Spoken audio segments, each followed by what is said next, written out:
Good evening everyone and welcome to Calm Lands and welcome back to the stream. Hope everyone is doing well. So we are back on Calm Lands and we're going to get started off in our house. We're going to wait for Stevie to come pick us up. So I have done a few modifications to the house, if you can see. I'll show you a bit more in a bit. I got a little bit carried away earlier. So we're back here on Calm Lands and Stevie's back again. How are you, Stevie?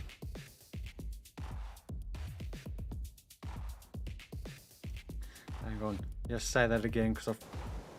Alright, try that again, Stevie. Yeah, I'm all good anyway. It's great to be back. I'm just getting into the UTV now. Come pick you up and we go to work. Yep. So we skipped through to March so we can start getting some crops in the ground. So we do have the Kubota DLC and there's Stevie in the new UTV. I'm just...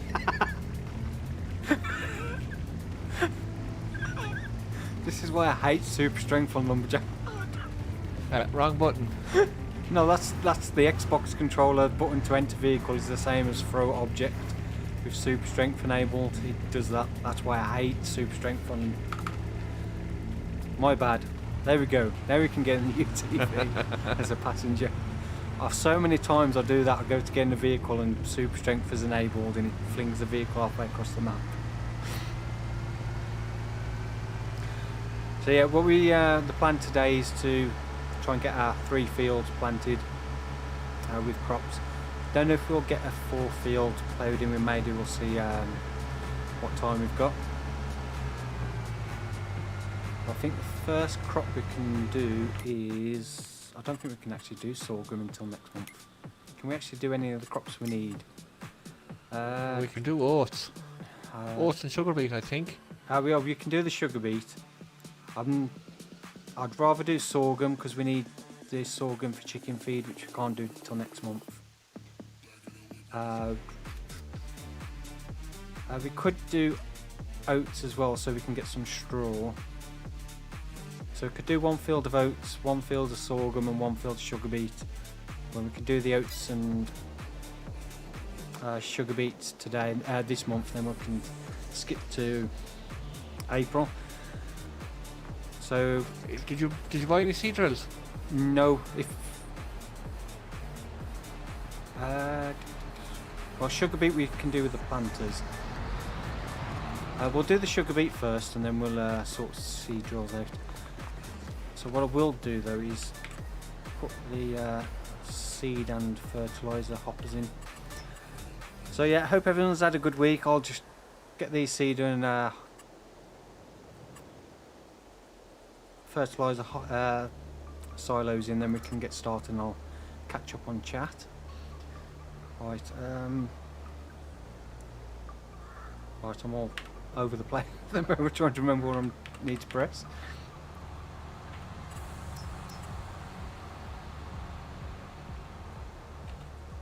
So that's the fertiliser, and then we want seed. Try and space that out equally if I can.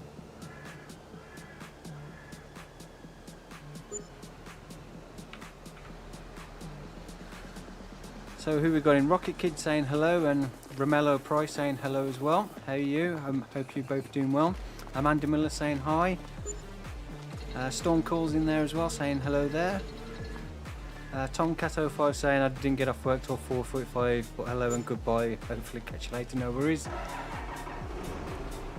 LP11 fan saying hi Sim and who liked the video already. Hey to you. Matt's in there saying let's go.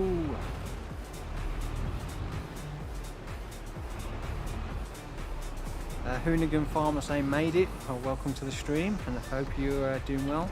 Duskman saying hello, what's up? Hey to you. What field for sugar beet? I think we'll do...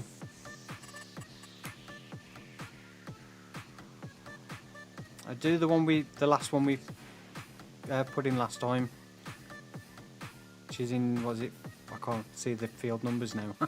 Yeah, 53 and 10, I think. Isn't Yeah. it? They show up on the minimap, you can just see the numbers through the field, but on the main menu you can't. Yeah, 53 and 10. We'll put sugar beet in that one because it's fairly straight. So it should be a bit easier to harvest.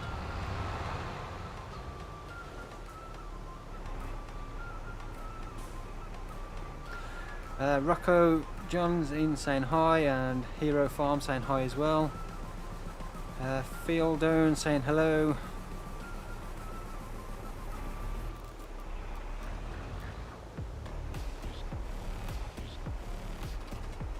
So we'll just get this field up and then we'll head over to the new field. Tyler saying, hey Sim, when do you think we can get the Western Wild mod list? I really love the pastures and want to use them. The pastures for the open pastures that I'm using on the Western Wilds are from Elk Mountain Modding Ranch Pack, and I think there is a link to that on the No Man's Land time-lapse series mod list.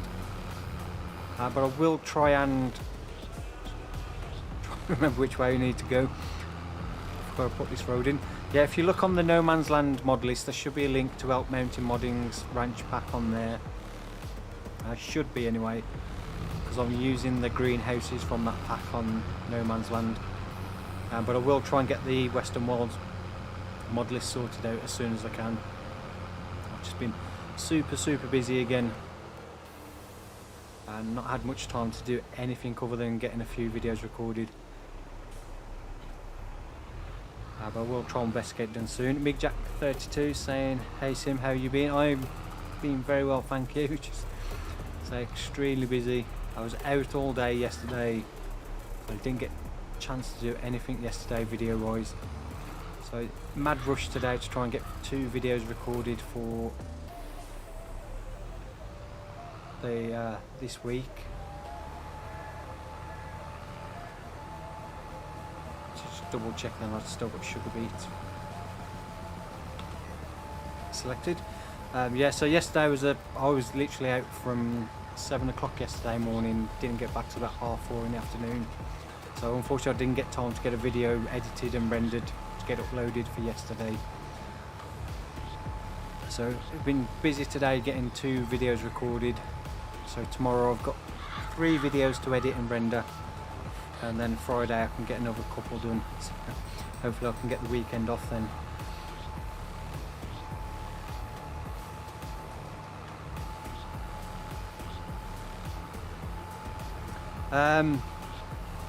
B Dennis 07, it's the Kubota DLC that was released yesterday that is required for you to get the passenger script. It only works on certain vehicles, but you do need the DLC for it to actually work. So I think they updated the game on Monday. I think the latest update came out, which added, I think, the John Deere Gator, the Mahindra, and the 2 base game pickup trucks have now got the passenger script, but they only work with the Kubota DLC.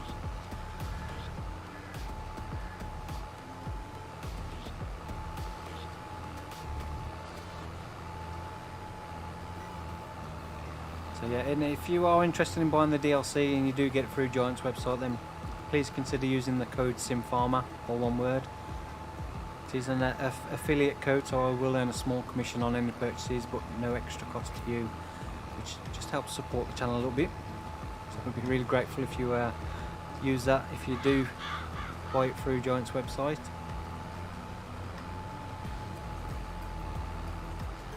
I was in 2 minds whether to get it actually yesterday when it came out because of the price. I couldn't believe it was like nearly £5 more expensive than the previous DLC. So it's a little bit more than I was expecting it to be actually. But I thought I'd get it anyway.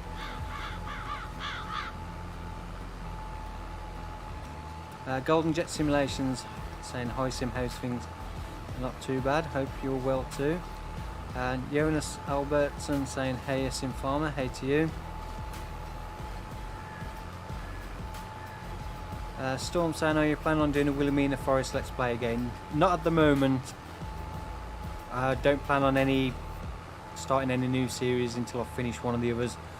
Whether I'll do Wilhelmina in the Forest, I don't know for definite yet. It depends what other maps are available when I come to start a new series. So I don't have any specific plans to do Wilhelmina in the Forest again, but we'll see. I did download it and have a look around, see what it was like for the changes.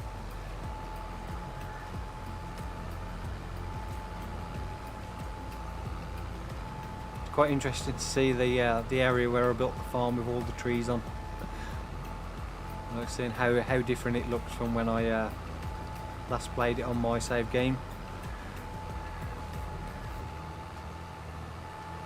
How many hours on this particular save? Well,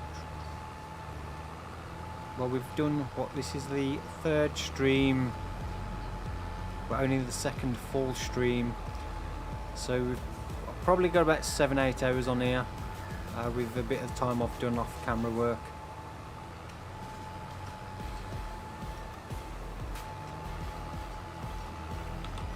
On this particular save game. If you didn't watch any of the previous streams on No Man's Land, we did transfer over all the equipment and the money that we got from No Man's Land, so we transferred that all over. So that's the reason why we've got so much money and the equipment we've got. So we haven't gained all this within like 3 streams, or 2 streams and a bit. The Firewolf 19 saying hi Sim, love the video, thank you and welcome to the stream. Big T Farmer saying how do you render your videos? I render my videos using Magic's Movie Studio Pro or Vegas Movie Studio Pro 19, I think it is the current version I've got. So I edit all the videos together during that and then render it through that into a MP4 file, which then is uploaded to YouTube. Webby911 saying hey Sim, how's it going? I think, did I just read that one twice, or did I read another one? I'm getting a bit lost in the chat now. Where am I? Tomcat05 saying hey, I'm at work, so probably I'll catch up when you get off.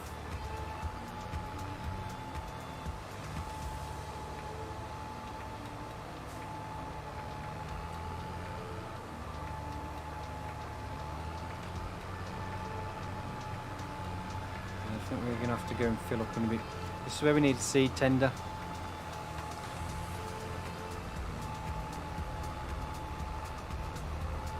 We can bring seed over rather than go back to the farm. We're going to be out seeding in a short while.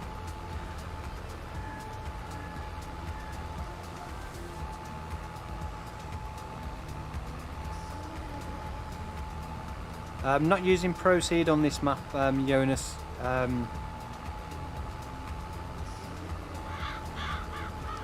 did consider adding it, but I wasn't sure how it would work with 2 of us working the fields at the same time. It's probably have to go in after the field's done to add the tram lines in to get it to work properly. Well, that's us all out to seed, so we'll go and refill. So I did consider putting it on, but I say I was unsure how it would work if we both, like we're doing now, planting the field. It may not work out quite right and getting it all to match up, so I decided to leave it off.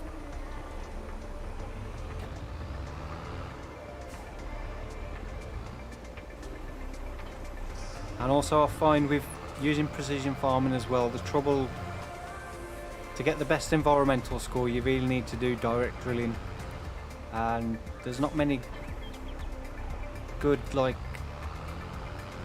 large size, well there's some really big direct drills, seeders, but they're a little bit too big, like of a step up. So I'm stuck with a 9 meter one at the drill, and that kind of works the best way for then the sprayer to get the tram lines to work on the other equipment. Ideally I'd love a 12 metre seed drill that's a direct drill. So that way then I can do 36 metre spacings on this tram lines, which I think is the biggest I'd really go, because there isn't really any sprayers that are, apart from the big hardy self-propelled, which is 40 odd.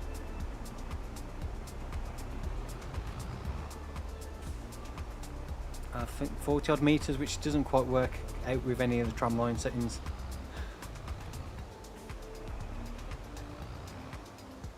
Is that out of fertiliser? It shouldn't be about 10,000 litres. Yeah, something there. For some reason it's not filling up. Oh, there we go. Probably stuck between two triggers. Yeah, so I won't be using Proceed on here, I don't think.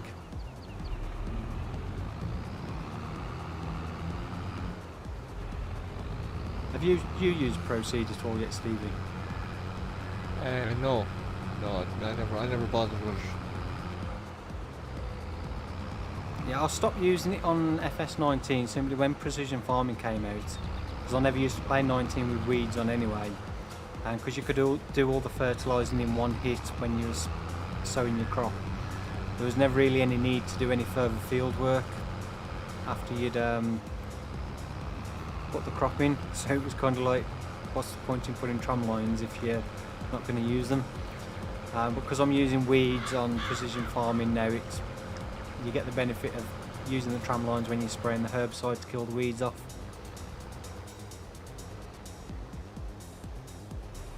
So it gives more of a reason to actually put them in. And then with the precision farming, there's only two sprayers or something that we can actually use for the spot spraying, is there? There's the Werner and the John Deere one. That's all. There's the Kverlen John Deere, and there's that other one that was a mod that came out recently. It's only the modded base game one where they've added it for precision farming, which I think I added on earlier. But I don't know what the size of that one is. Sprayers. What's it called? The Bert. I don't know how you pronounce it. The Bertude. That's a 33 metre. What can you get that one? So that's a decent sprayer because you can choose some good wicks on that if you're doing tram lines. Got a lot of good options on the Kverlen to get it set up for different whips on these tram lines. Amanda Miller saying hi, hey to you. Is this a fake stream? I don't know what a fake stream is.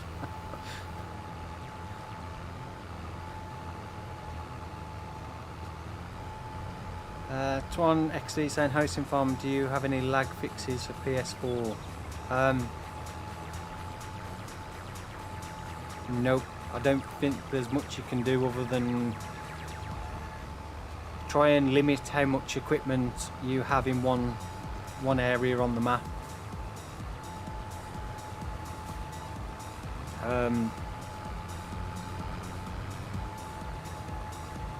Which is kind of difficult if you've only got one farm. Kind of usually have all your equipment set up in one area. All I could say is just limit, don't have too many placeables. Don't have too many pallets or loose items, loose bales and stuff around. That'll help reduce any lag issues. Other than that, there's not a lot you can do.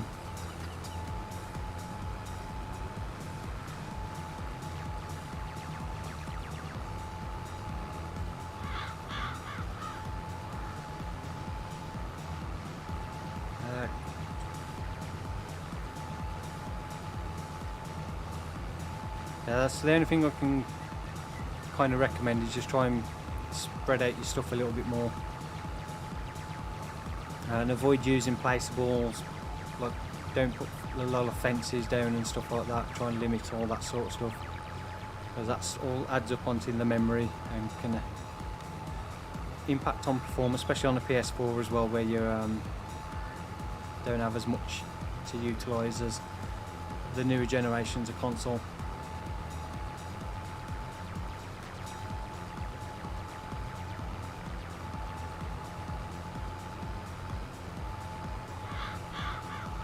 As Storm says, well, having his little bales and logs laying around. Animal pens as well, they usually take up quite a bit, so don't have all the animal pens built in one place if you're building your own. Your best eyes to do it on console is if you want to do all the animals, is set up smaller yards across the map at different places and have the animals spread out a bit more. Other than that, so I really can't give any more advice on that. As I've never played on PS4 and it's been a while since I've played a console as well.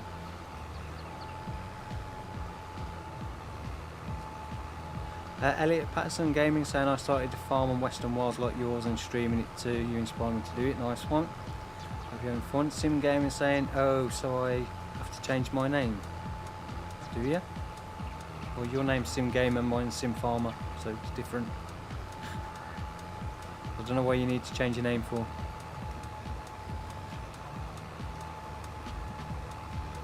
Jonas Albertson saying, would you consider making a tutorial proceed? I know how to use it automatically with the GPS mod, but making the tracks around the field, I struggle with it a bit. What I usually do is I do the first pass on the headland without it, then enable the tracks, and then do the complete loop around with the tracks enabled, then do a third headland on the inside of that without the tracks. And then the seed drill I'm using is, if you actually switch it off but leave it lowered down, it puts the tram lines in but doesn't then go over the previous tram lines, so you're not like seeding back over the previous tram lines you've put in. So I'll drive around the headlands. Well, what I've been doing is doing the middle of the field first, using the enhanced vehicle control mod to separate the lanes out, and then leaving every lane that would have a tram line in, leaving that one empty, and then coming back to do that afterwards. So I'll drive around the tram lines and then go up each row, but switch off the seed drill but leave it lowered, so you get the first bit of tram lines coming off the outer headland one, going up to the row, and then switch the drill on so you can plant that row and leave the tram line.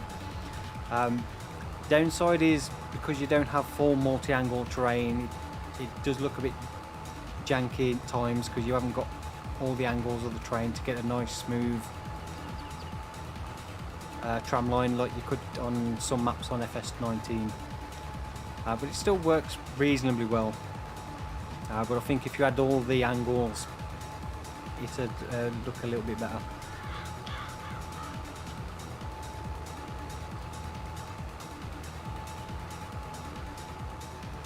If I was, hopefully if I can get back to Calmsden Farm, I will put proceed on there so I can use it on there, and then I can explain it as I'm doing it.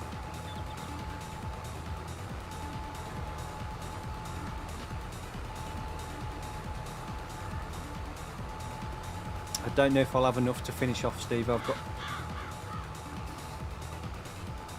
may just be a little bit short to finish the field up. I'll refill with a bit more and I can back finish it off. Yeah. So I've got 150 litres of seed left. So I should get a decent way up, but I don't know if I'll finish. If it looks like I'm going to finish, I'll let you know before you come back. Yeah, no problem.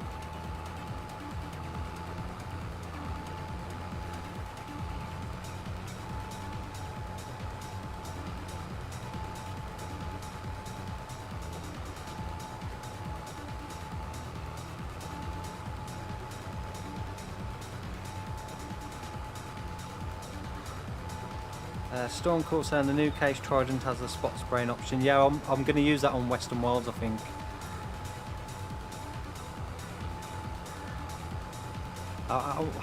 hopefully more sprayers that get released will have it. I'm still just surprised that Giants haven't added it onto all the base game equipment.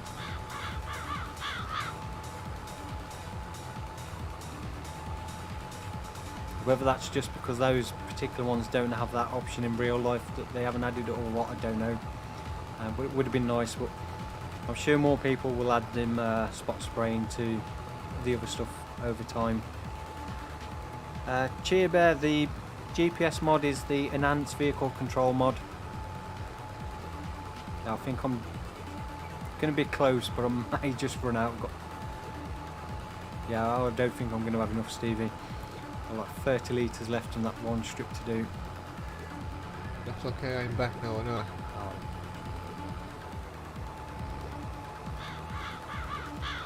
You'll say that, I'll just get there. Probably just run out just before I finish. Trying to exceed saying sorry to spam, but thank you, no worries.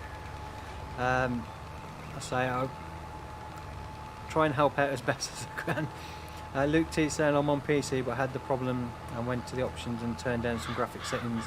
Yeah, PC is a bit easier to do. I don't think there are any options on console for performance mode or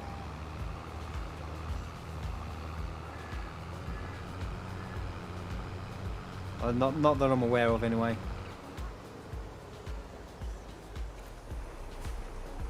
Will you see about buying seed drills so for us planting the next field with oats? Yeah. Sort that out in a sec. I'll get back to the yard. See what's on sale. Actually, I haven't checked. Nothing. Hoping then we get the one of the seed drills come up on sale.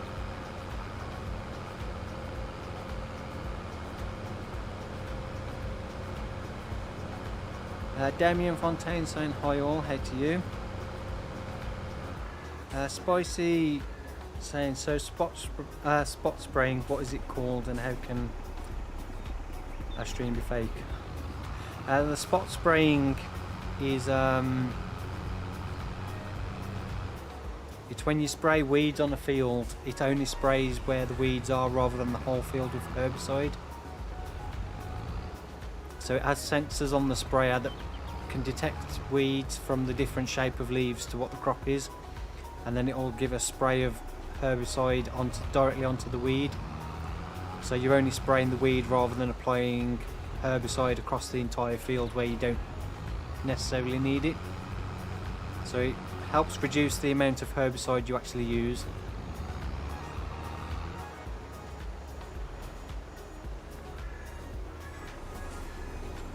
And then can stop areas of the field that don't need it being sprayed. Is basically what it does. And with the precision farming DLC, you get an increased score to the environmental score using that method.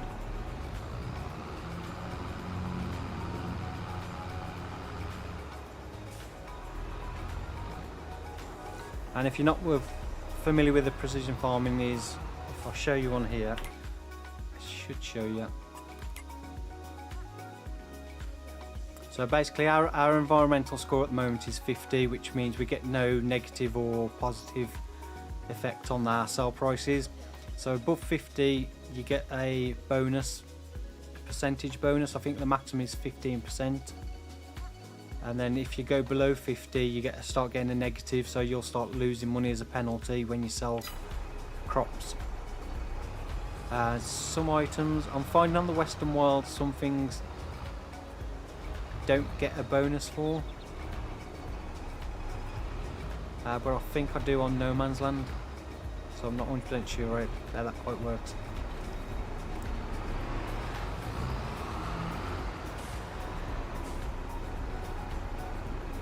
Right, so what we're going to do now is head up to the store and get our new seed drills, and then we can get the oats into one of these two new fields,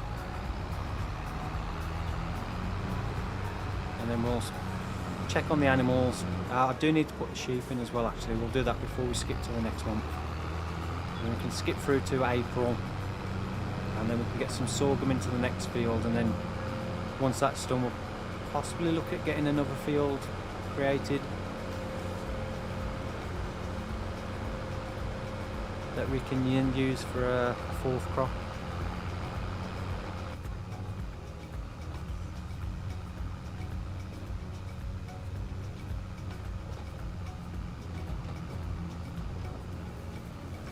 Proceed is the add-on mod that enables you to add tram lines when you're sowing your crops.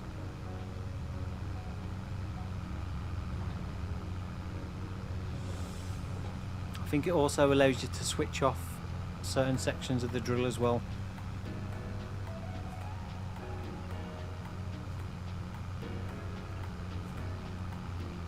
It does work in conjunction with the GPS mod from Wopster, so you can get it to auto set the tram lines at each set lanes, so you don't have to keep switching it on and off yourself, but I just use it manually. So if you watch the No Man's Land time-lapse series, I can't remember which video it was, one of the recent videos I did the spraying in the one field, and you'll see the tram lines that I'm driving around. Basically that's what Proceed mods does, allows you to add the tram lines in.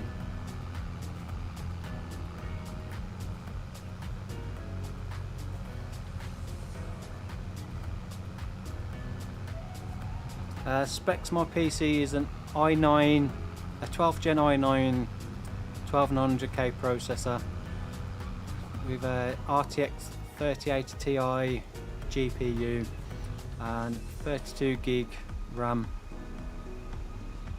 is my basic rough specs.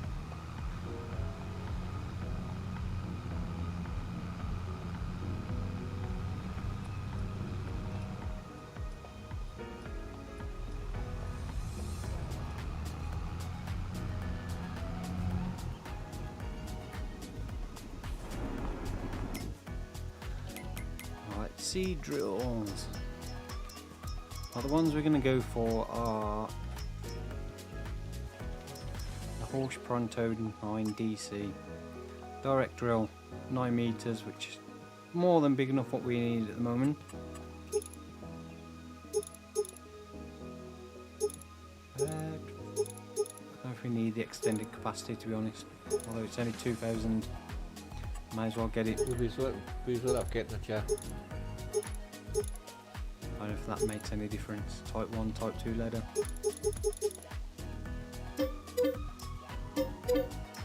I'll get 2 of those.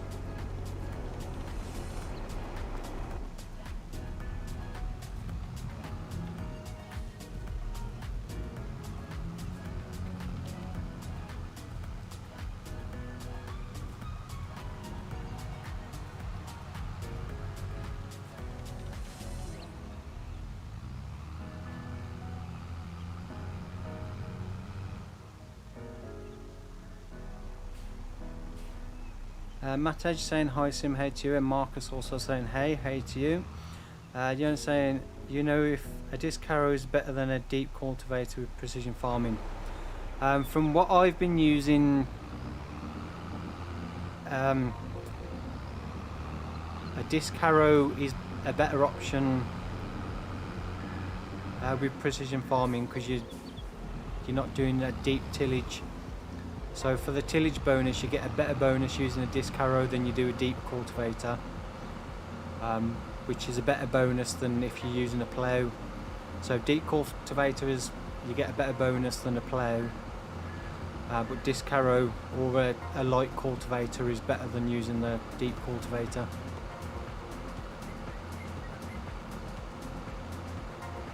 But the best way to get the best bonus is direct drilling, so do no tillage at all.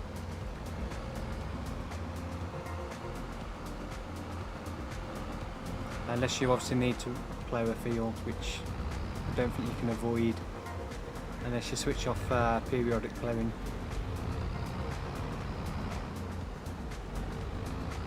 I don't know what the impact is on leaving a field requiring ploughing. But I don't know what the loss of yield is.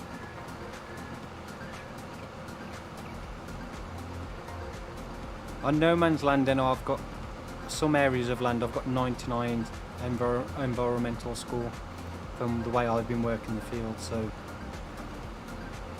some areas a little bit lower.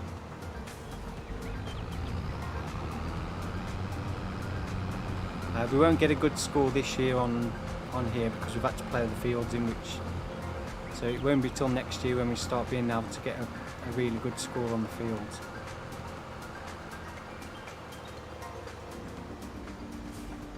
Spy saying, yeah, I was acknowledging that the term I was looking for spot spraying. Also, do sprayers do that in real life? Yes, some do.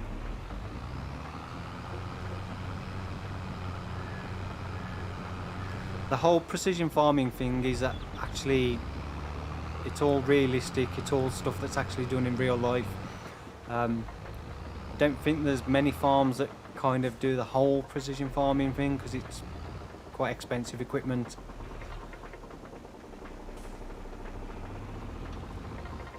But there's lots of videos on YouTube of showing spot sprayers and how it all works if you're interested in seeing how the real things work.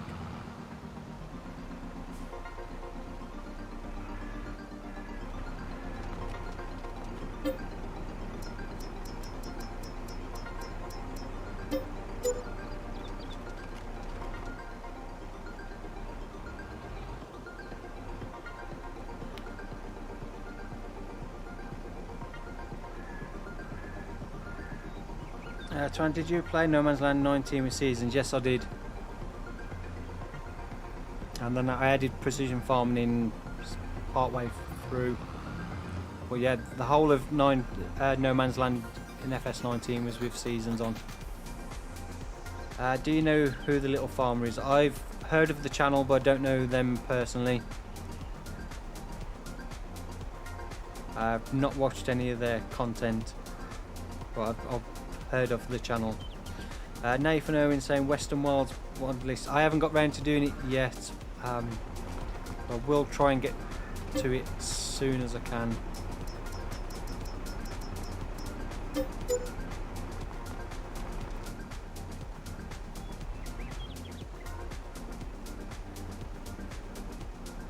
I was hoping to have done it last weekend, but I just didn't get a chance to do it.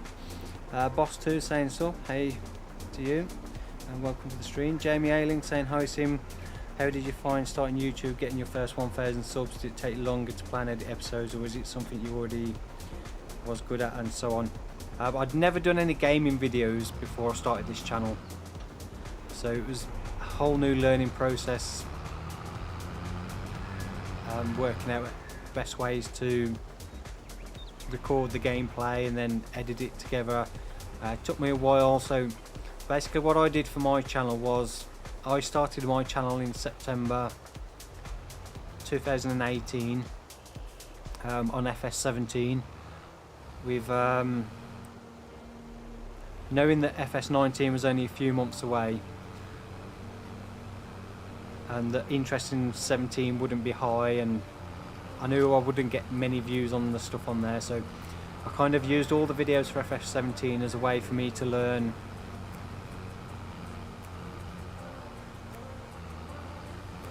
ready for when FS19 actually came out. So nearly every video I did for 17 I was always trying something different with the editing, trying different speeds out, rendering settings and stuff like that. I didn't really worry about views or subs or anything like that at the time. It was all just keep going until 19 comes out, and then hopefully by then I would have had a bit more of an idea of what I was doing.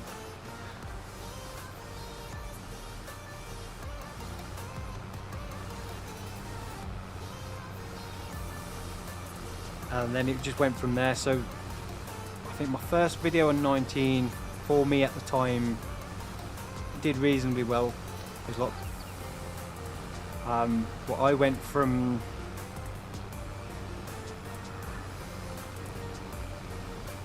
I think I finished November that year with 70 subscribers, and then I literally got what 10,000 subs in a month.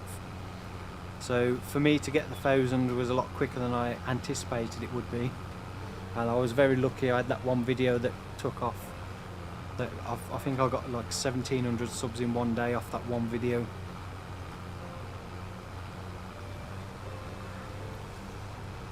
But I was prepared for it to take a lot longer. Well, I'd done YouTube before I started this channel, so I wasn't completely new to YouTube and uploading videos and stuff like that. I had two channels previously before I started this one, but this was the first one I'd ever done gaming content.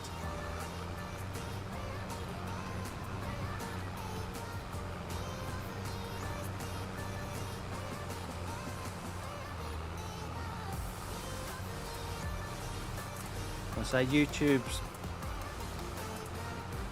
one of those things. It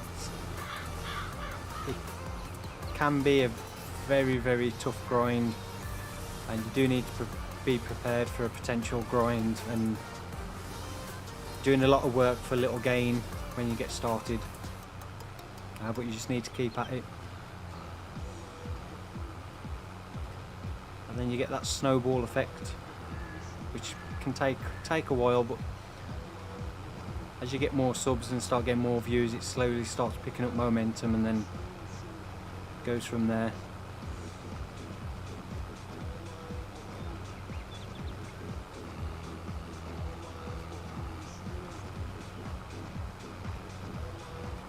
Neri Perez mods, yeah, there's lots of mods on here, but I don't have a current mod list for this particular save game at the moment. But I think apart from a few mods, everything is off the in-game mod hub, but not all of them will be available for PC, console I mean. So there are some mods that are only on PC.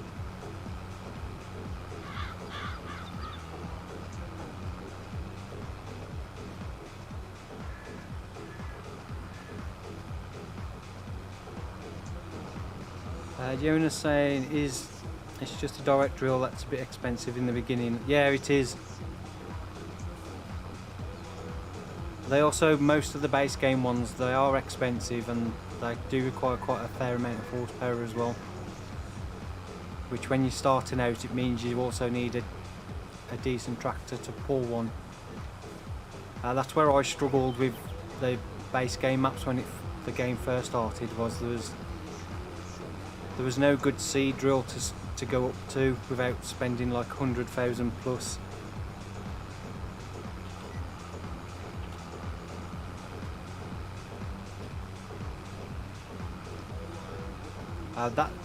The one we used on No Man's Land, the little Keckling 6 meters, it's a direct seed drill, which is only around about 40,000 and it's got a fairly low horsepower requirement. That's available on Mod Hub for that's a nice step up for when you're starting out. The only downside to that, it doesn't fertilise at the same time, which is not a massive issue because fertilising is usually a fairly quick job anyway. Most fertiliser spreaders are fairly wide, but for a decent step up for a direct drill, then that's a good option. Now, we sold both of ours before we moved over to this map.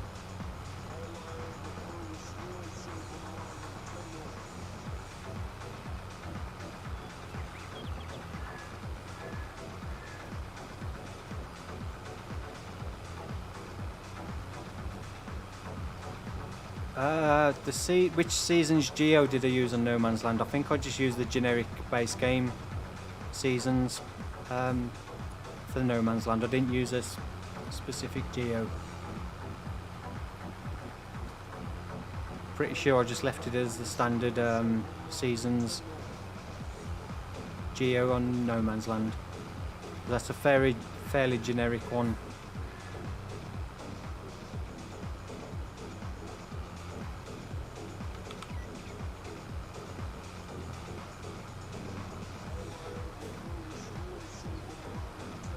Yeah, the John Deere spot sprayer that's in the precision farming is the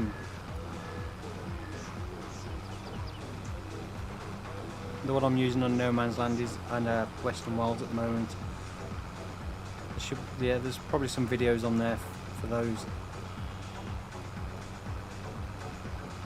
What do we seem to be missing a little bit? Seems like, oh, that's why. For some reason the EVA is registering this slightly wider than it actually is.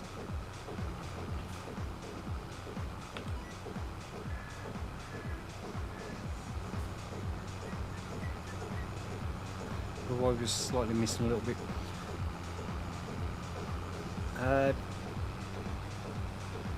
DNA is similar. Are you interested in agriculture videos on YouTube? I do watch them occasionally, but I haven't had time to watch any at the moment. So in the past I've watched loads of Millennial Farmer, Welker Farms, Big Tractor Power as well. I've watched a lot of their videos. UK stuff. There's one called Harry's Farm. Tom Pemberton as well. I've watched a lot of their stuff, but it's been a while since I've watched any YouTube videos in general, to be honest. I've been so short on time, I just haven't had the time to sit down and watch anything really.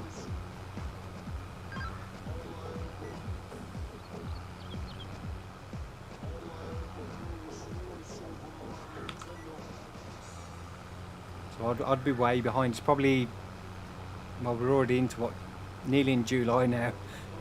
I definitely haven't watched anything this year. It would have been last year, but this year seems to be flying by.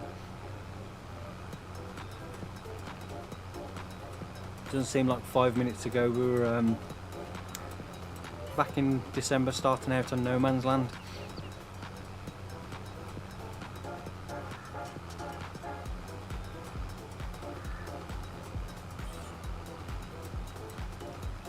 As I said before, we'll get more people on the server once we've got a bit more to do.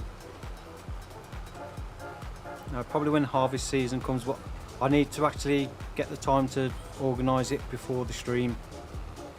It's like this evening I didn't get back into the office till like just after 7:30 to set up the stream. So I just haven't had time to get another person sorted out on here yet.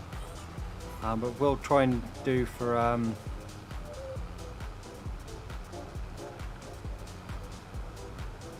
maybe for the next stream if I can sort it out.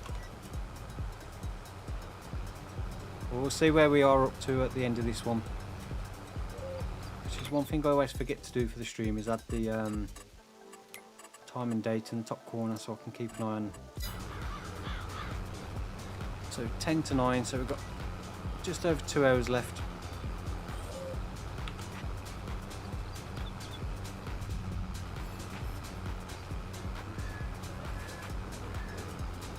But yeah, we will get some more people on soon.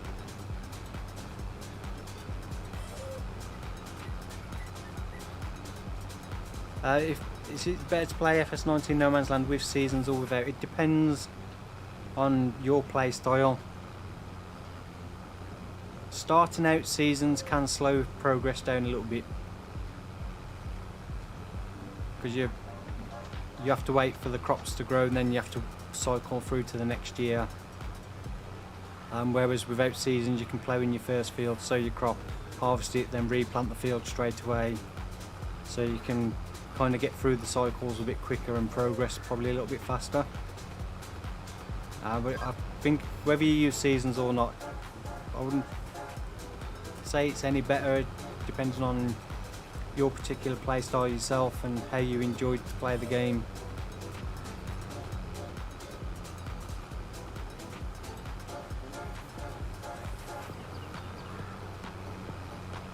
I always prefer to play with seasons on from a content point of view, because I always felt like that it's easier to kind of like plan the videos out over a period of time with seasons, rather than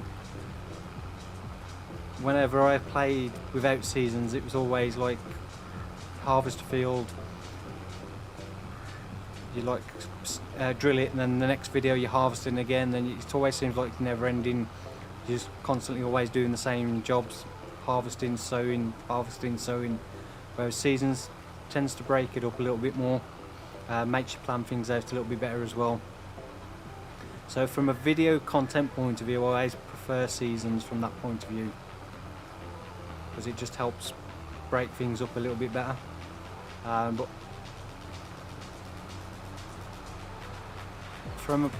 if you were just playing the game for fun and you just want to come on and say just enjoy playing the game for what the game is, then probably not do seasons, so you can just do what you want when you want rather than having to wait, skipping time.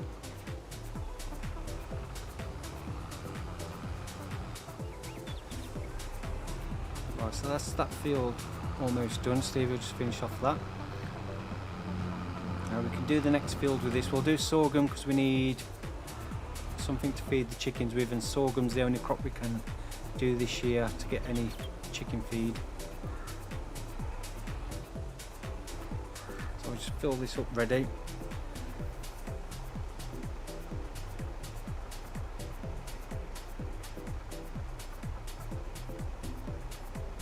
Jonas, what content do you enjoy to watch? On YouTube I used to watch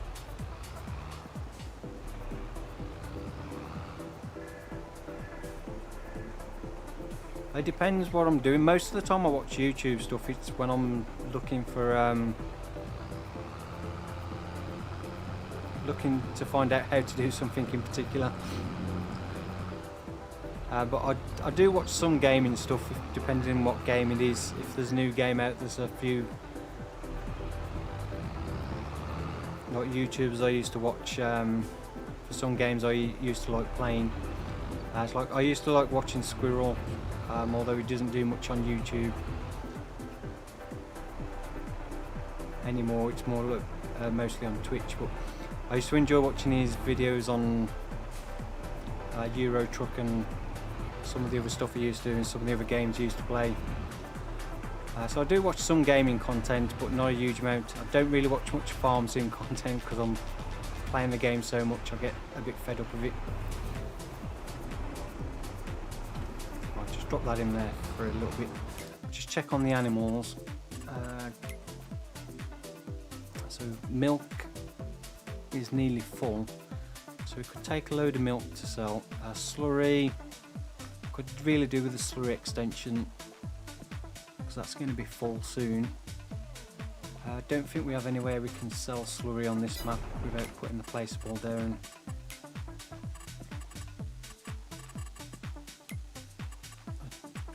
Let's just check. I don't think there is a slurry sell point.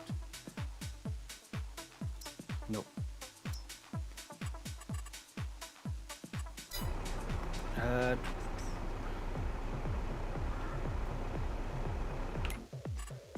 Chickens we can't really do anything with, although they've got plenty of food.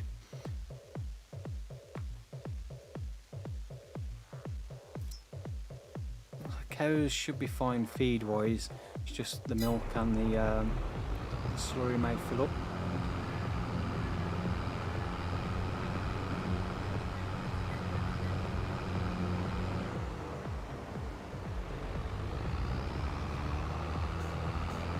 But what we will do before we do skip any time, we'll look at getting the sheep pasture built so we can actually get our sheep back, because we've still got 65 sheep waiting in somewhere.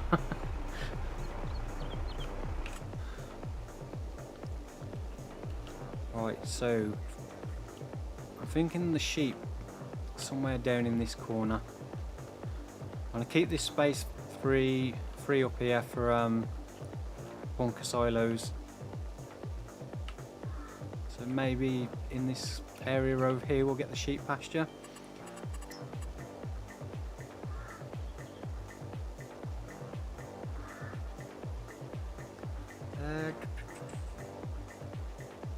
Sheep would help if I click sheep. I'm like looking them still on cows.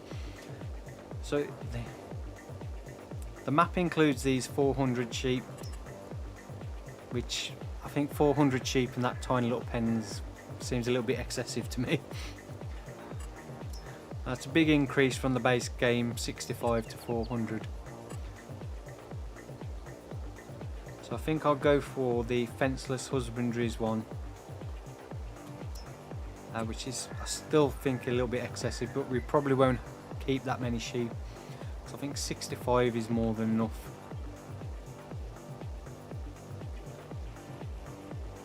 So we put this, let's change the rotation, maybe put it on a 45 degree.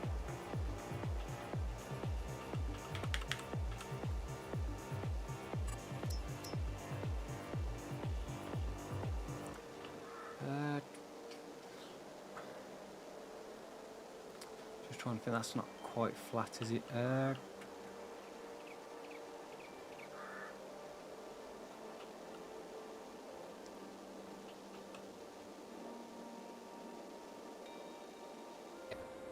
do we fill up the milk, I wonder? Say that again, I couldn't quite hear you. Where do we fill up the milk? I have no idea actually.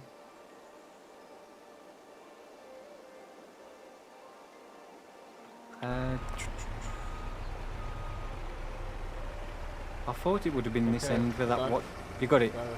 I was going to say I thought it may be this end by that white container thing.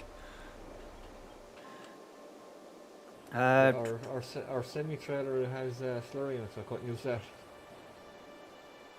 Yeah, that would be a bit nasty anyway, wouldn't it?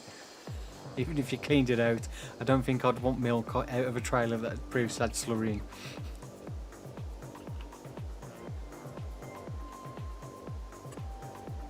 That'd be a bit nasty. I'm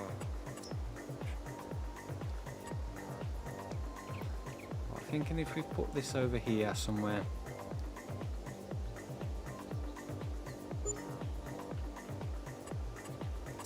And we can just flatten down this area in front of it a little bit.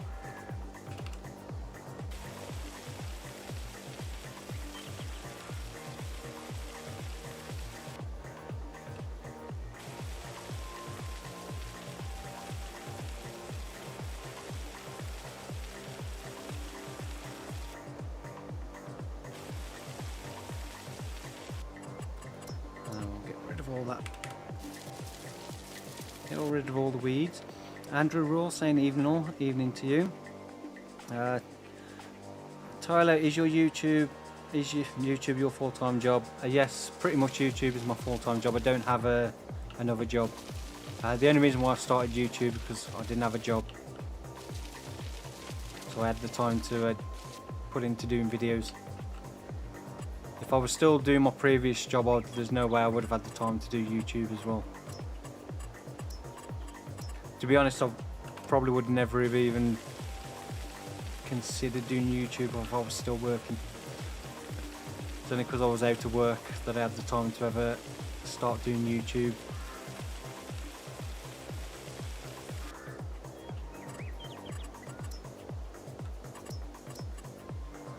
So before I had my accident and I was off work, I'd never really watched YouTube. It was only because I was stuck at home recovering from my my head injury that I was struggling to find things to do, and I came across YouTube on the Virgin Media box. Before that, I'd never really watched anything on YouTube or really paid much attention to YouTube. And it's only because I was struggling to find something to watch at home, I kind of thought, oh, you know, I'll give YouTube a go. And I had a look on there, started watching a few videos, not realising what kind of content was actually on YouTube. Initially I came across channels that did videos on model railway stuff, which is what I was into in the past.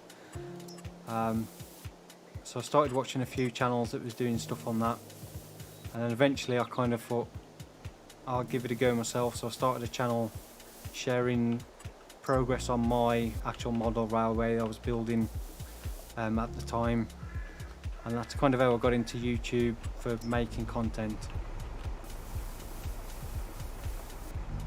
But that stopped when I moved house, because I moved to a house that didn't really have the space to set up a model railway, so I kind of stopped that but started another channel doing scale models.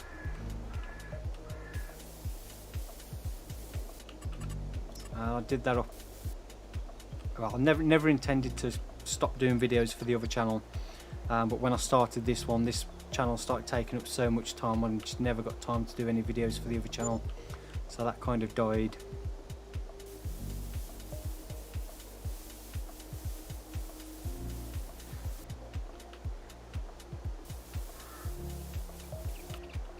Yeah, if I hadn't been stuck at home with nothing to do, exhausted everything that was on Discovery Channel, Netflix and Amazon Prime and everything else that I had access to at the time, I'd probably never have got into YouTube.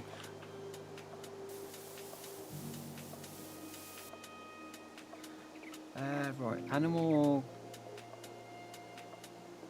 drop off point is there, wall spawn point is over here.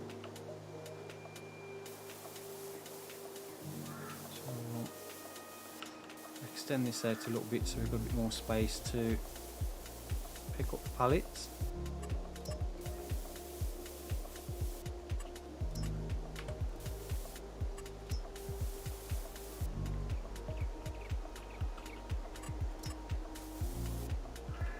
And we'll just bring that down a little bit as well.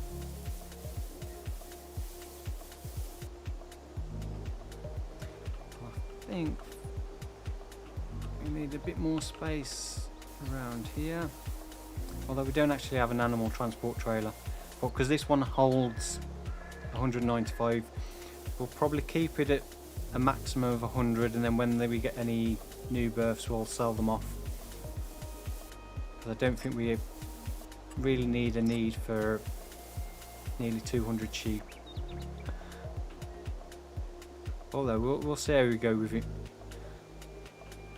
What we'll do now is just smooth off just around here a little bit.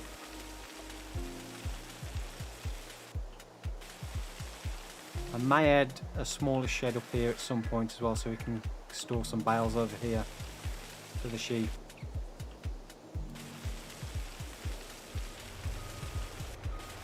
That's something we can look at doing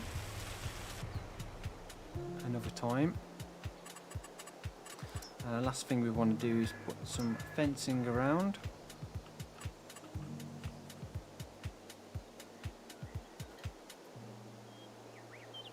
I'm going to make the actual pasture a little bit bigger with the fencing, just so it looks like there's a bit more space than there actually is.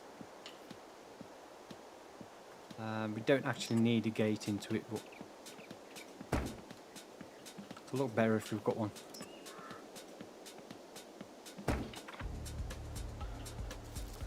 Not very straight. I wish there was a way you could snap the fences like you can with the buildings, so you could keep them perfectly straight. We'll bring this down to here. I'll say that the sheep will only be visible in that area, but it just makes it look like the pasture's a little bit bigger than it actually is.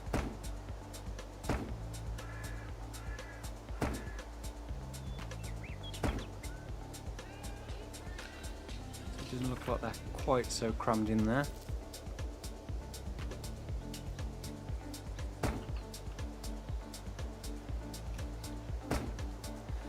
And we'll just tidy that a little bit up there.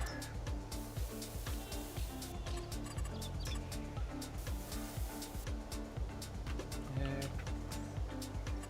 don't actually need all of that because there's only that door there which doesn't really serve any purpose.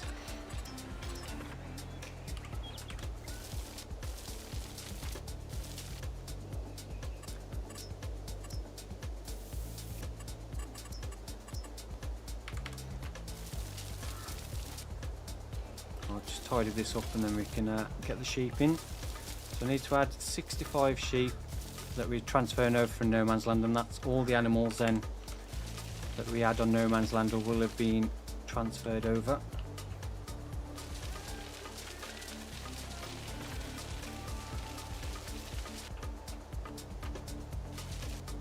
And then what we'll do for this grass area here that we own, we'll probably keep that as our grass field, but what we'll probably do is, before we plough the field in, we'll probably cut that grass for either silage or hay bales, and then we can plough the field in and then replant it with grass. And I think that'll be more than big enough for what we need.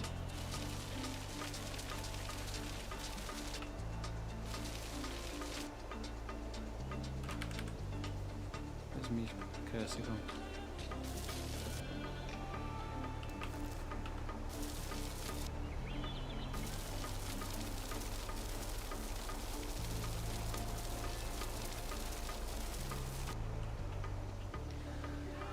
Boss 2 saying sorry, gotta go, bye. No worries, probably already gone. I haven't just read your comment, but thanks for stopping by the stream. Yeah, it's those two pastures seem a little bit excessive on the sheep. Even this one with 195s.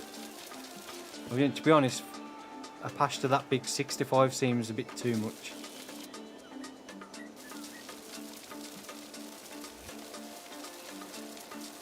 I wish Giants would have added in the option there you could like drag out a pasture. So you could just click on a corner with a fence and then drag out the pasture, and it just has a water, the troughs just come out, so you can just drag it out to a certain area. The bigger you have it, the more animals you can fit in, kind of thing.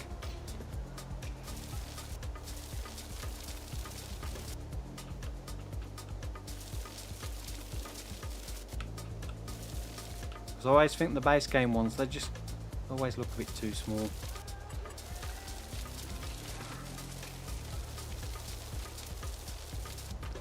Right, that'll do us for now. I left my tractor running, wasting fuel. Today's fuel prices, that's not a good idea.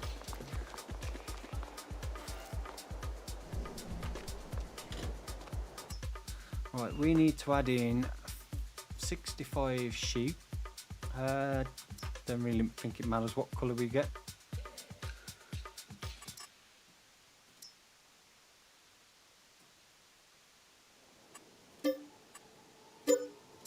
Right, that's 60. How much was that? I need to add the money back. 32 treble 3.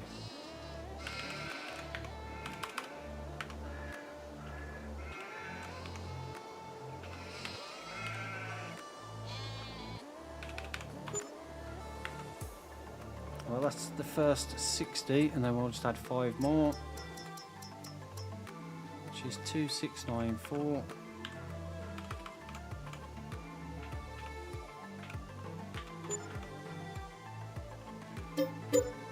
And that's 65 sheep, so we'll get them a bale of hay.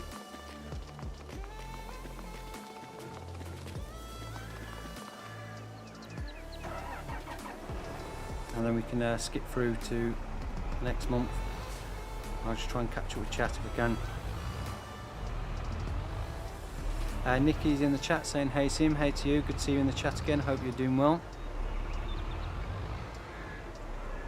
Jonas saying I see you use slurry on the grass fields in no man's land, but when I do it, it puts too much slurry on the fields, even when I have the sensor thing on the slurry tanker. If you've got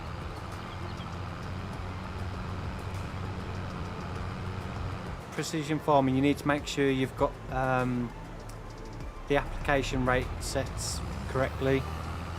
I think the default base rate is 50 for slurry, so it'll apply 50 kilograms of nitrogen, but I think you can change that, so just make sure you haven't changed it to a different rate. I usually use it on auto. But I've not tried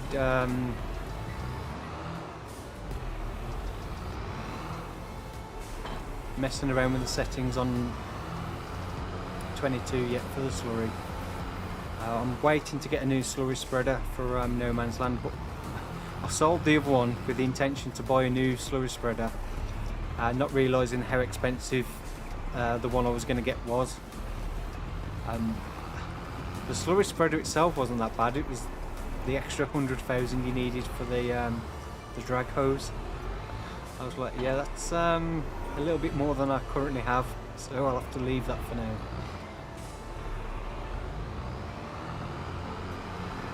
It's like nearly 280,000 for a slurry spreader. I was like, yeah, I don't quite have the money for that.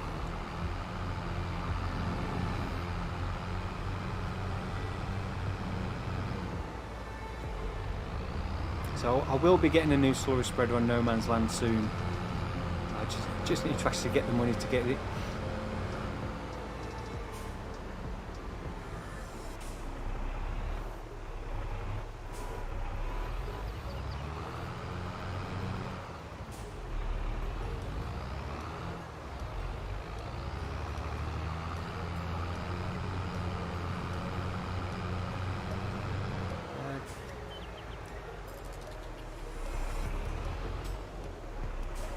JG Gamers in the chat, hey to you.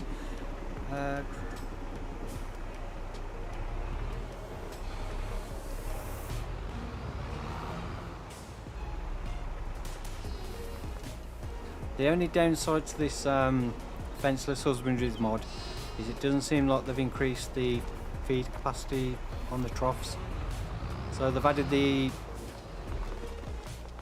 ability to have all these extra animals in the pastures, but they haven't increased the capacities of the feed troughs, so they do empty quite quick. So I have actually got my own modded version. This is the one off the mod up, so Stevie had the same one because I didn't have time to sort out. Sending in my modded version, which has got increased feed capacities on the troughs. Jack Sale, thank you very much for the subscription. I hope you enjoy the content. So I will try and send you the modded version I've got, Stevie, for next time. Yeah, no problem.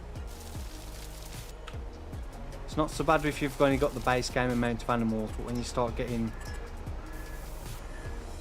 more than that, it's a little bit annoying when you have to keep remembering to fill it up every so often.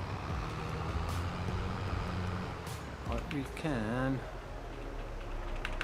increase time a little bit. I should have increased the time when we started. I left it on ×1 stupidly. Literally only just realised it was still on ×1. What I also want to do is move these silage bales so I can build the new shed here for storing some more equipment in. So I'll take these up to where the other ones are for now, and then I do want to get another shed down the next to them, not directly next to them new bit, but down the side here somewhere.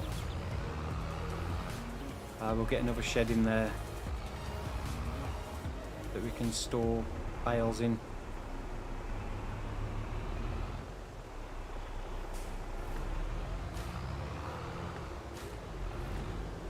Andrew Rowe saying enjoying the series already. I've just finished my No Man's Land, so I'm looking to do Calm Lands alongside Western Wilds. Yeah, it's a nice map. I like it because it's got like a lot more water on it. And it just feels so much different, even though it's like a similar type of map to No Man's Land. But it's got a lot more variation in the terrain as well, which it's got some really nice areas on there. It's always fun anyway, just try out different things.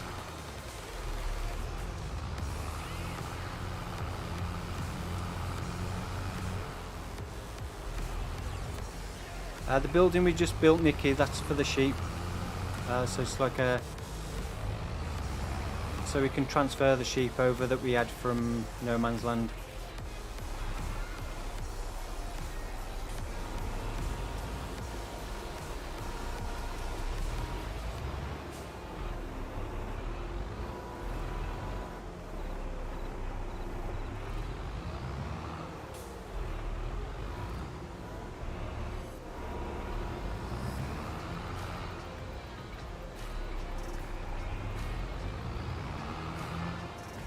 MS modding, would you play FS22 when it gets released? I don't know.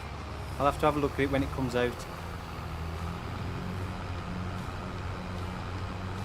So what I'll probably do is when I've come to, or getting close to the end of a series, I'll start having a look what maps are out.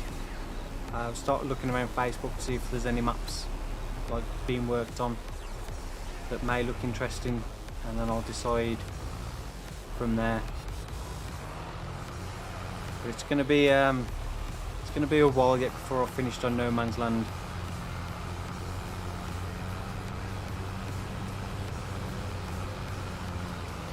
But it could possibly, we'll see what it's like for maybe for the live stream once we move on from here. I think by the time we've finished on here, we possibly may look at starting again rather than transfer over all the equipment again, because I think we'll have quite a lot of stuff by then. But I may not do a map where we completely start from scratch.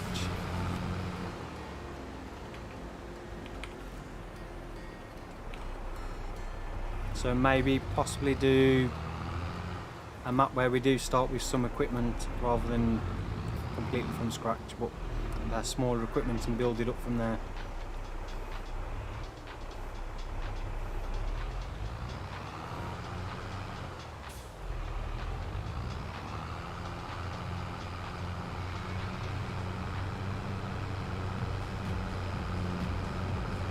So what we'll do, we'll leave the rest of those bales until we've oh, there's only 3 left. We'll do these last 3 and then we'll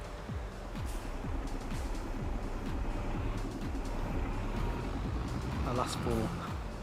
Then we'll go and help on getting the sorghum planted. We shouldn't have to deal with weeds this year because we've ploughed the fields, although I will double check that.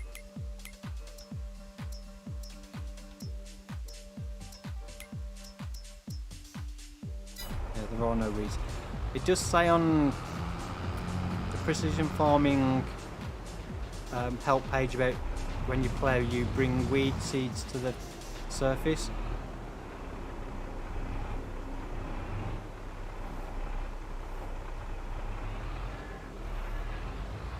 So although the weed seeds that are on the surface of the field when you plough will get turned over and get buried, there's always those seeds that have been previously buried then get brought back to the top of the surface, and then they can then germinate. I think some seeds can stay dormant in the ground for quite a few number of years.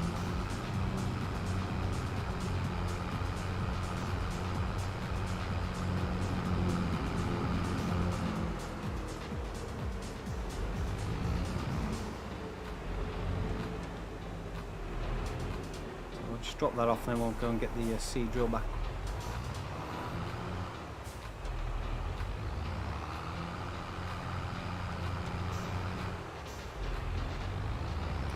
Tom Reynolds, what did you do before starting YouTube? I was a maintenance engineer in a scrapyard, and before that I was a fabricator welder for a small engineering firm.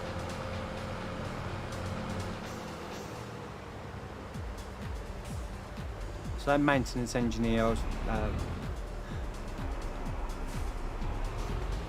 we never actually used to do much maintenance where I used to work. It was more just fix it when it's broke, rather than maintain anything to stop it breaking.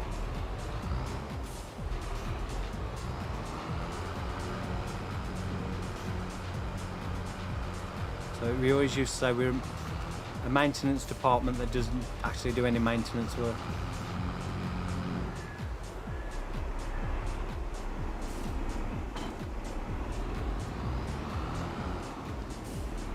JG Games saying, hey Sim, long time no see. Man, no worries. Good to see you here again. Aviator, I like your Western Wild series and your No Man's Land series. When are you thinking of stopping the No Man's Land series? No specific episode number at the moment that I'll be finishing on. It's just when I've finished doing everything I really want to do on there. And at the moment I've still got a lot I want to do before I'm anywhere near finished, so it'll be a while yet.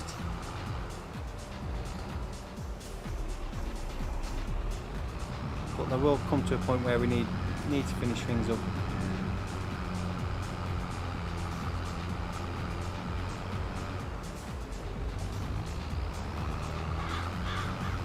I reckon there's going to be at least another 25 episodes on No Man's Land, possibly even 30.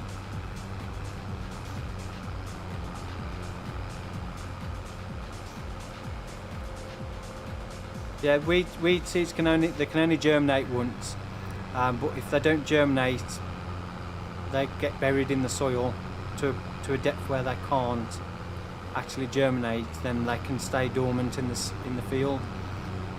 Some seeds obviously require light to germinate, so when you bring them back up to the surface, if they haven't obviously germinated previously, then they can germinate even if they've been in the ground for a few years.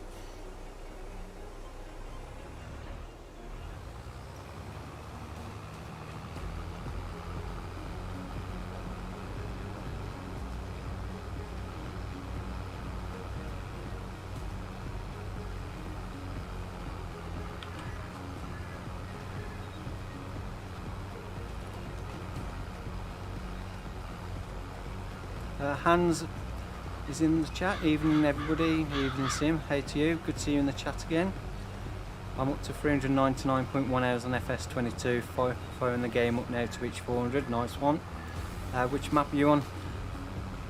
I think I'm coming close to my first 1000 hours on FS22. I imagine probably by the end of July I'll have passed 1000 hours.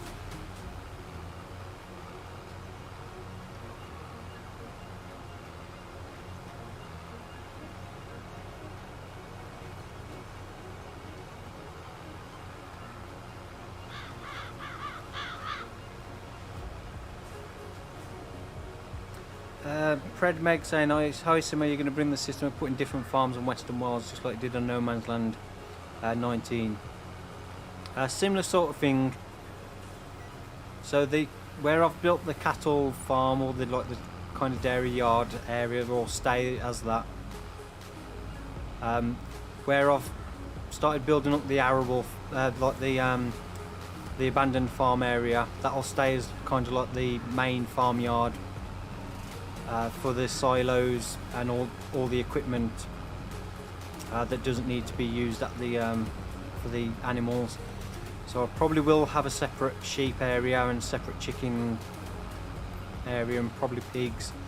I'm not going to do horses on there because they're a waste of time.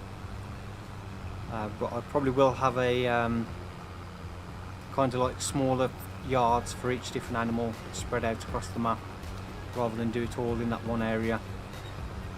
Similar to what I did on 19. And it's kind of where I'm starting to go now with No Man's Land, although it's taken a bit longer to get to that point. So recently on No Man's Land for 22, I've just moved the sheep over to a new yard. I've also moved the chickens so I can extend the cow yard a little bit and get more dairy cows. And then the plan is to have another chicken yard, so I'll keep the small chicken coop where the sheep are now, and then what I'm going to do is build another yard with the large chicken coops that have been released, like the one we've got on here. Probably have a couple of those so I can have a large scale chicken kind of yard, similar to what I did on FS19 with those two I got from Green Bale for the chickens. The pigs will be built in a separate area as well. The horses I may just do the horses in a small pen next to the main farmyard, or like near the cattle farm. I really don't want to do horses on FS22, but I did say I would do all animals and crop types on No Man's Land, so I kind of need to do them, but I just think they're a waste of time. So I don't really want to dedicate a whole area to them. So I may just put in a small open pasture, stick a few horses in and be done with it.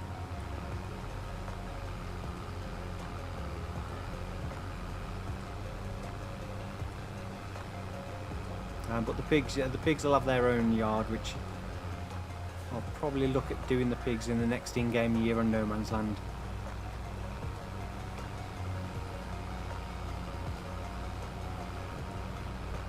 soon going to need more horsepower for these hills. Yeah, they're struggling at that one end of the field. It's a bit steep, isn't it? I think at one point I went down to 2 kilometers per hour. You have to make sure on this field that you do the headlands anti-clockwise, so you're going downhill that steepest bit. Yeah, exactly. The rest of the field's not too bad, it's just that this one end here is a bit of a killer. Yeah, it's just this bottom corner.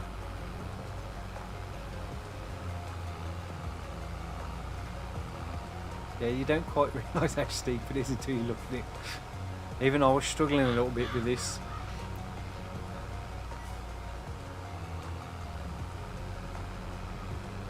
Now just get Mind, but I increased this 6R to the 6250 the last day as well.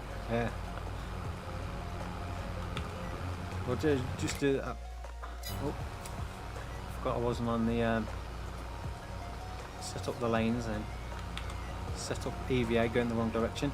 Alexandre, thank you very much for the subscription. Hope you enjoy the content. What I was going to do is just check the used equipment sale. Oh, there's a 9R series for sale, 158,000.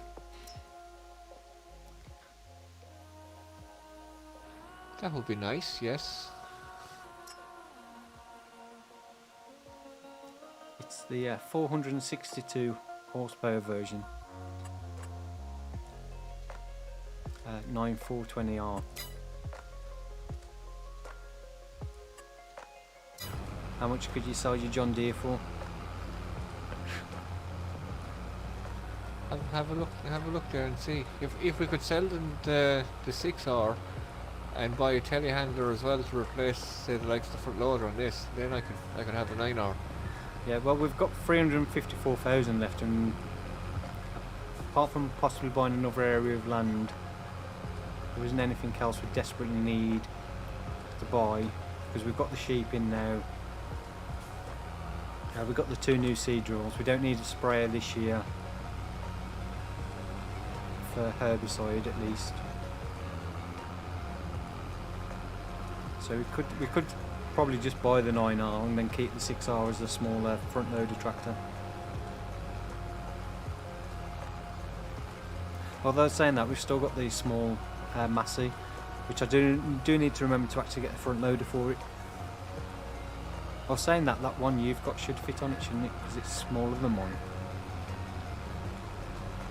Yeah, the one I have will fit. It's identical to the one that we had on it. Yeah, yeah. I was thinking, because I saw, when I bought this tractor, the one that was on the Massey, I sold, not thinking about keeping it because it was too small for this tractor. Not that if we get a telehandler anyway, it'll be handy to have the front loader for it, just in case we do need it, but it won't be essential.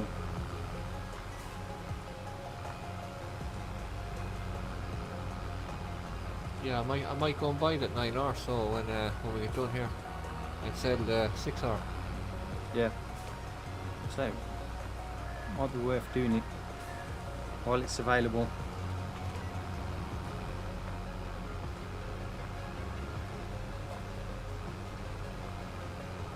So it might come up that steep hill a bit easier. Yeah, indeed. Nathan's saying Steve need a 9RX. There's no 9RX available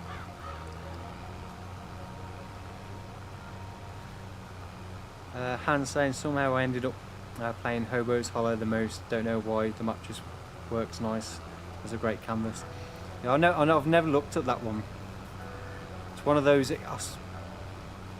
When it came out, I meant to download it to have a look around it, but never got round to actually looking at it.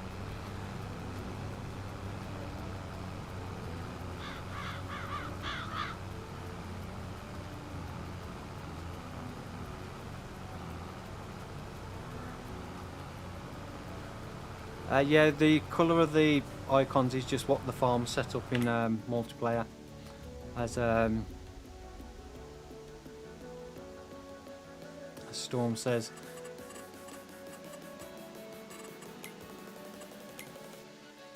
So you can change it in multiplayer, you can choose different colours. Ours is just on the default. It's just to identify on the minimap. If you've got players from different farms, you can see which farm people are from on the minimap.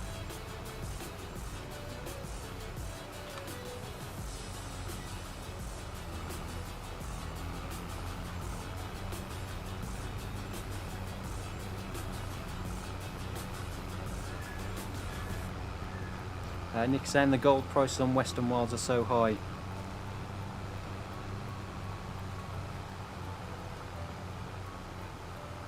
Yeah, but the production rates are not massive, so it's not as if you're getting like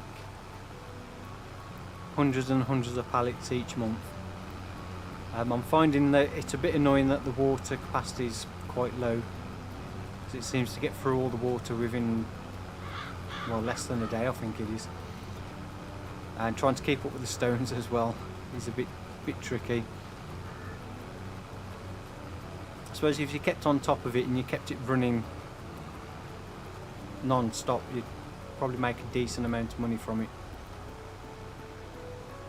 But when you're off doing other things, it's easier to forget about it.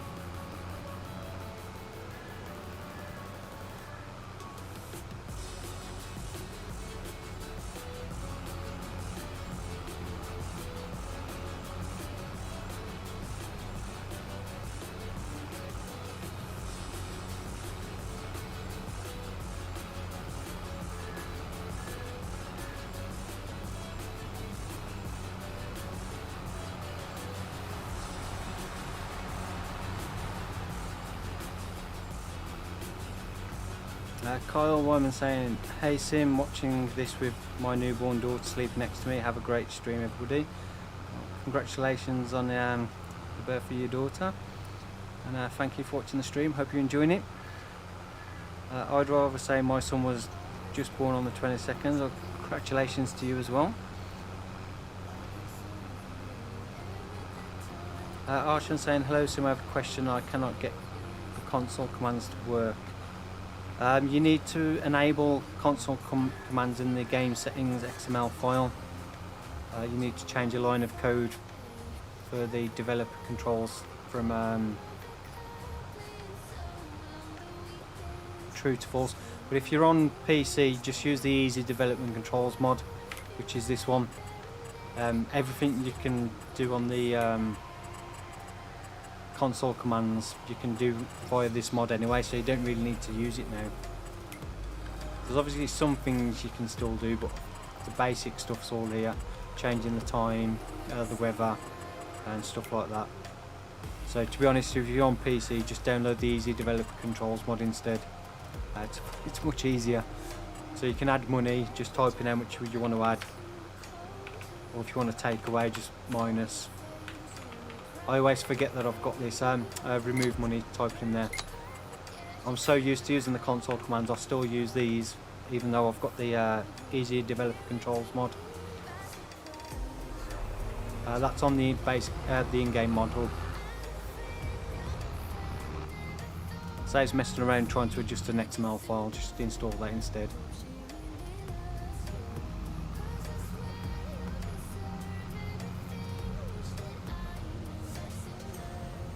That's the sorghum done.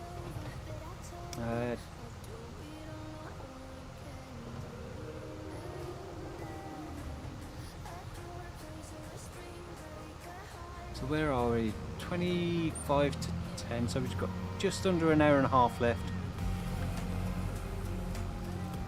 So I think... Let's look at buying another area of land, and we'll put my new 9R to work plowing a field when I get back. Yeah. Levi's Bunker, thank you very much for the $1.99 super chat. You are very, very generous and very awesome, so thank you very much for that. Yeah, I think that's the best thing we can do. And then I think if we get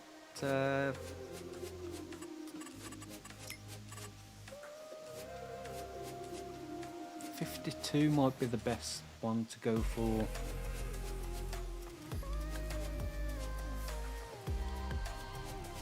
That's quite a big area. trouble with 35s.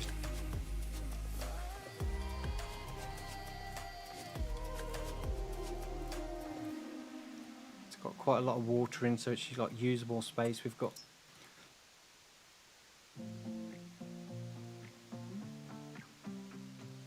So that's 116,000.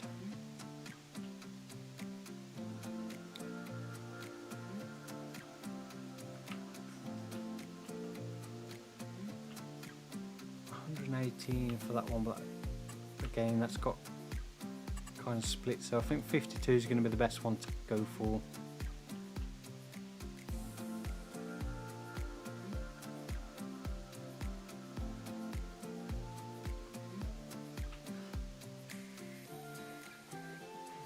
That's weird.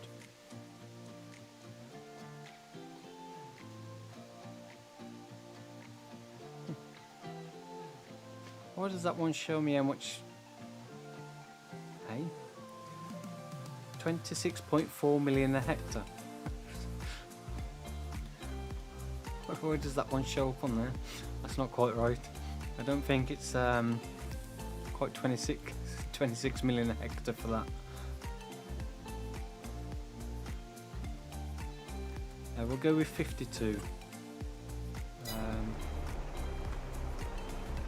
Well, let's Stevie get the tractor sorted first so we can see how much money we've got left.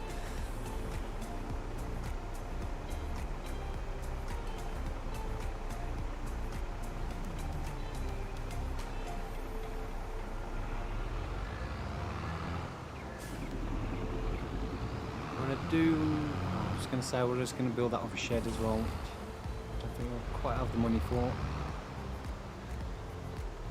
So I could sort out some of this equipment a bit better.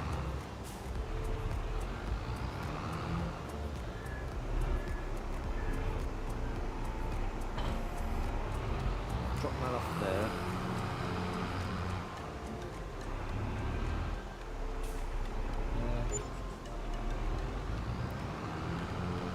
You got 170,000 for your John Deere.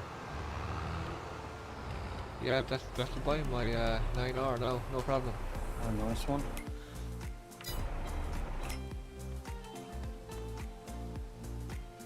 So actually you buy the 9R cheaper than the sold the 6R for. See how much it's going to cost to repair it.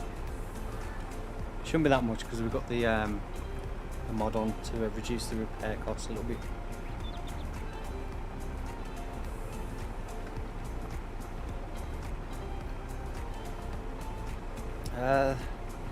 Easy development control mod will allow you to use real dirt colour. You should be able to use the real dirt colour anyway without any changing any other mods. Or you shouldn't need the developer controls to use the real dirt colour, should you?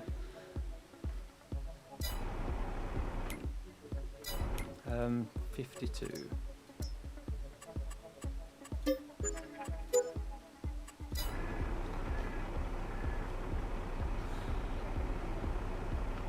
That leaves us with 207,000. So I'm going to get this other shed that I was going to build just in this area here so we can store some of our other equipment. Which one was it? That one.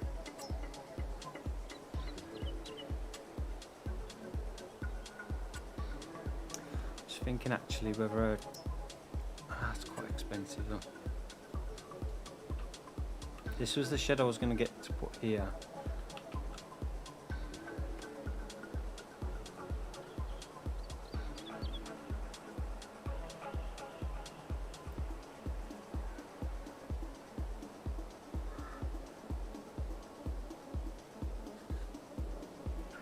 Trying to decide now whether to get this one now while we've got the money or just get the smaller one.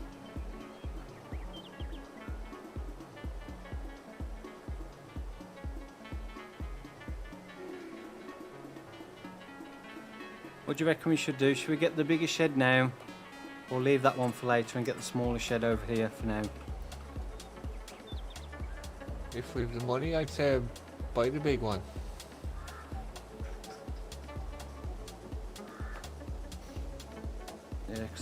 that one's not too expensive. I think we'll go with that one. Get the bigger one. Then you've got somewhere to store the bales and stuff. Tyler saying they're really loving the New Jersey map that came out recently. I'm not familiar with that one. Nikki, you have tractors that I can have front loaders on. My class can have a front loader. We've also still got the little Massey as well that's got the front loader. The little Massey will get more use now anyway. Right, what I was going to do as well was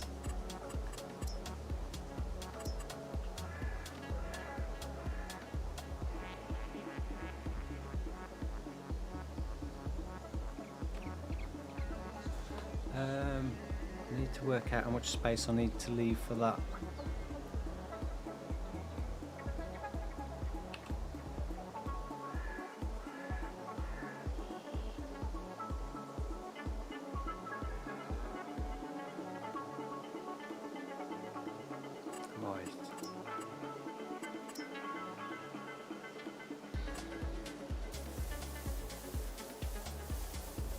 I want to put a little marker so I know where that slurry pit comes to, because I need to see whether this shed will actually fit in there with that slurry extension pitting. It's just going to be a bit too tight.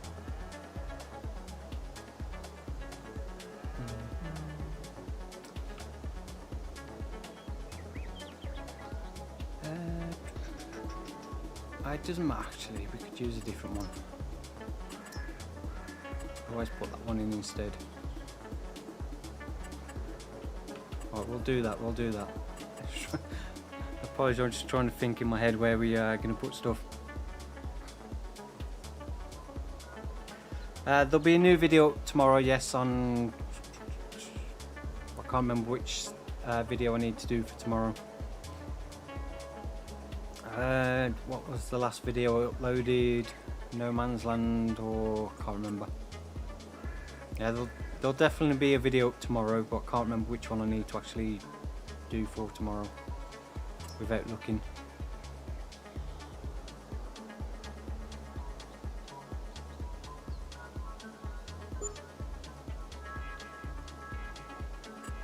Oh, it's messed up my ramp a little bit there.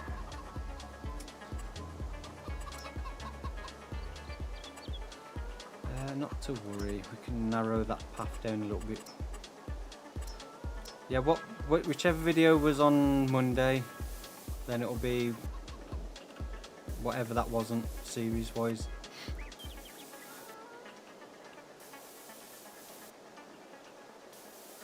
It's literally, it was only what,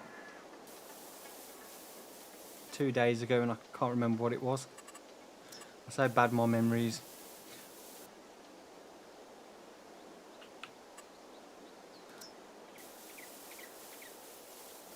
Narrow that down just a tiny bit more. Yeah, anybody know what video I uploaded Monday? Because I can't remember for the life of me. I think it was No Man's Land, I think.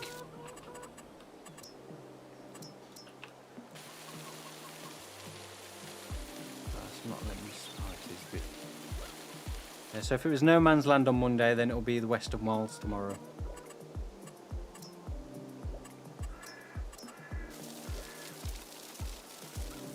I'm all over the place at the moment. I started recording the wrong video the other day, thinking I needed to record No Man's Land. So I was an hour and something in recording No Man's Land, and I was like, oh no, I should be recording Western Wilds. I've already recorded the next No Man's Land, I'm recording the wrong video.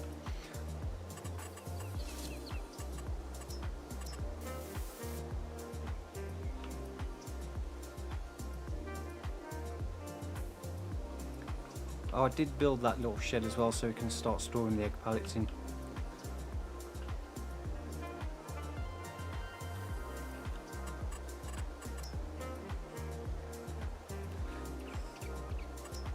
Wasn't that one? Which fence did I use around there? This one.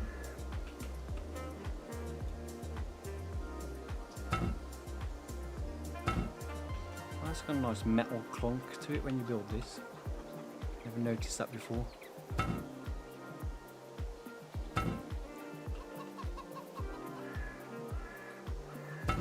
Clunk.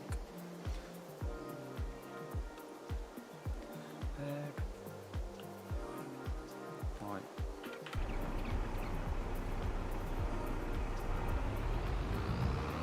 So we'll use that building for storing the feed mixer. We'll put bales in the open side.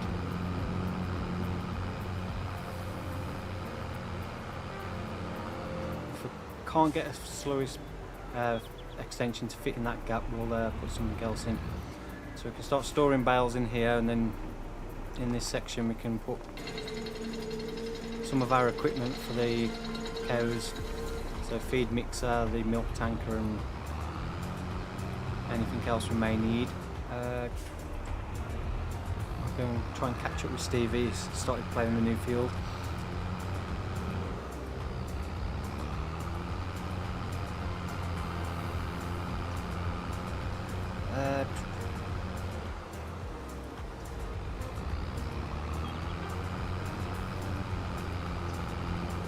Yeah, Western Wilds tomorrow then.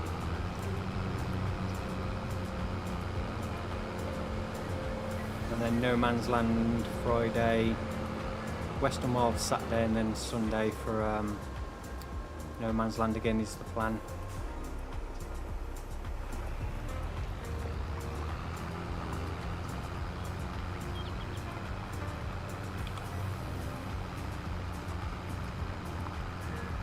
Archie, thank you, Mr. Simon. One of question: what mods did you make?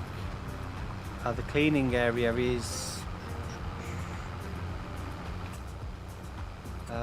the fences are off the base game. It's just the that Kart washing station. I can't remember who the mod's by. It's on the base game mod hub, but I can't remember who it's by. So if you trying to think what category it would be under on the mod hub.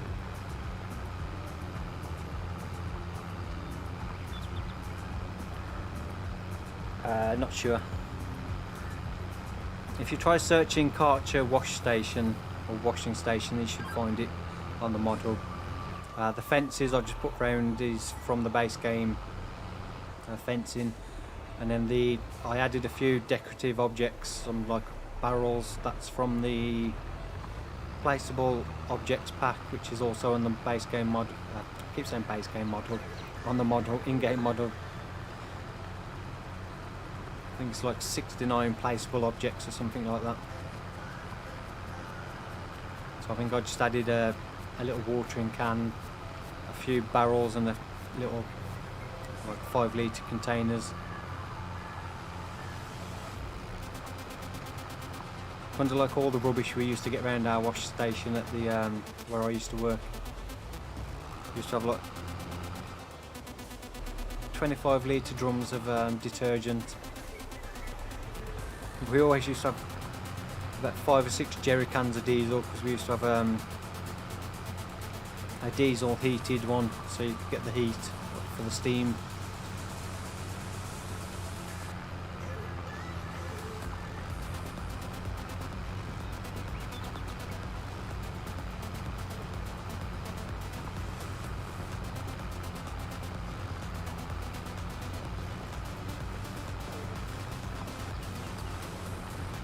Steaming Will is saying, hey Sim Farmer, on Western Wilds, did you have a PC mod?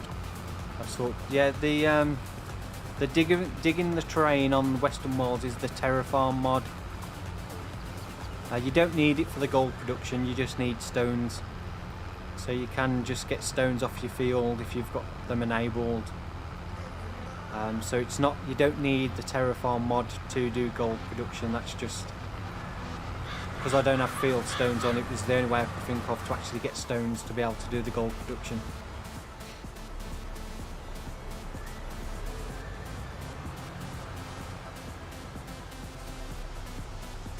You can actually buy bags of stones as well on Western Wilds.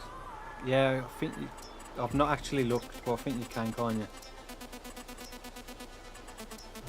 I think there's some mods out there as well. You can buy stones, like one of those buy all silos, where you can literally buy anything. So you could literally just buy stones and then take them there.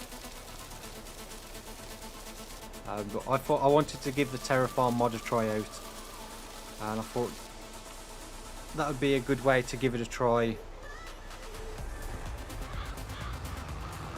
So give me an excuse to actually do some terraforming to get the stones to use for the gold production.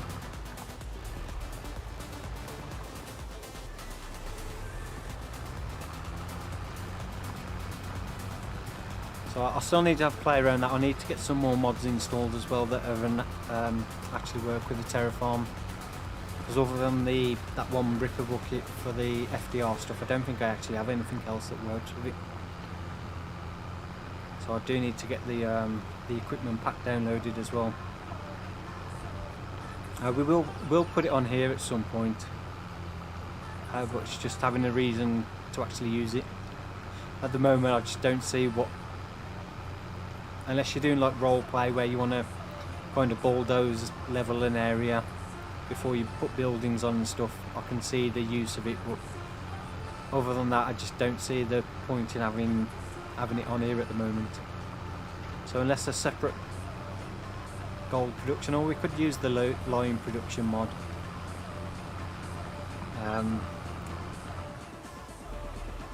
Get the stone crusher and use that for producing lime, and use terraforming on the server to do that. So yeah, maybe we'll have a look at adding it on here. I don't know how well it works on multiplayer, but we could give it a go on the stream at some point and see how it goes.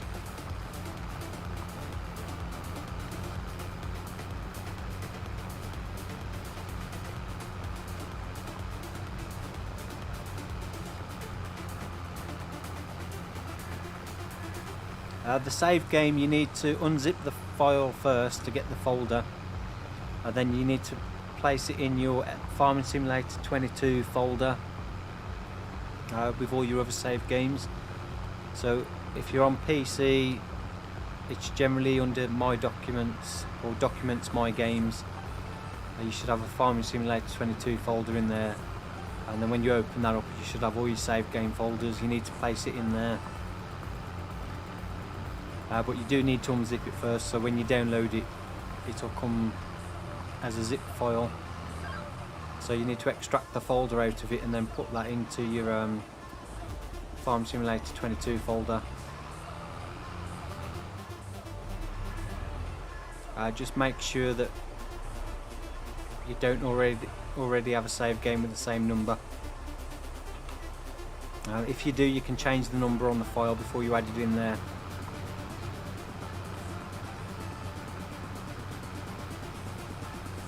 So if you've already got, well, I can't remember what save game I set it to, but if you've already used that slot, you just before you put it in that folder, just change the number to any number that you haven't used.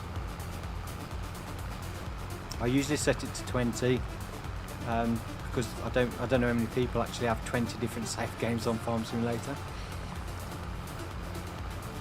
So I always try to avoid the first like 1 to 10 numbers anyway.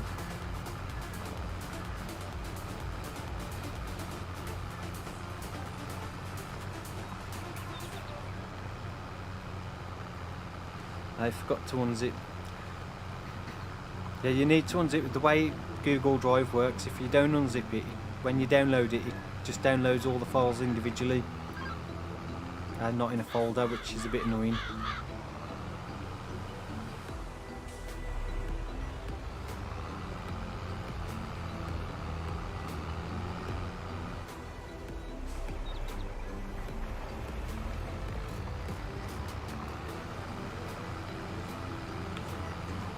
The first Western Wilds save game should be for episode 20, so that will be coming up soon.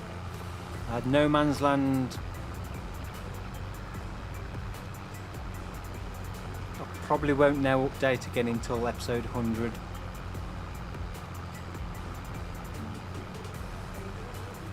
But I may do one earlier than that, depending on how we get on. Because I've made quite a lot of changes since the last one.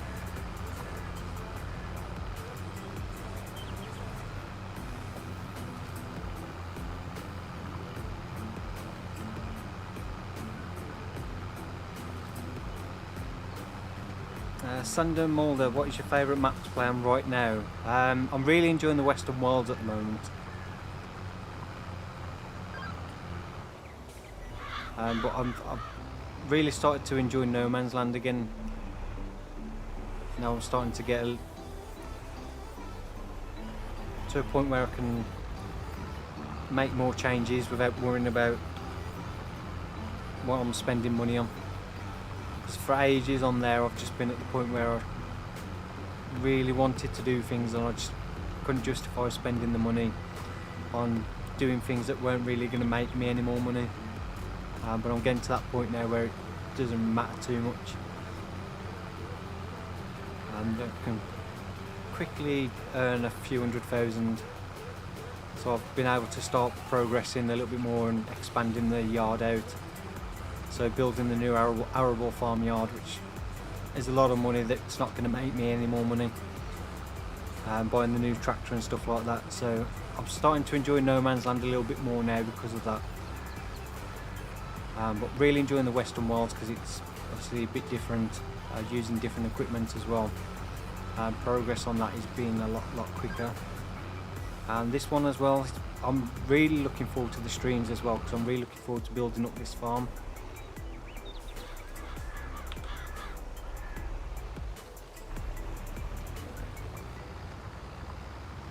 So yeah, I'm enjoying all three maps at the moment.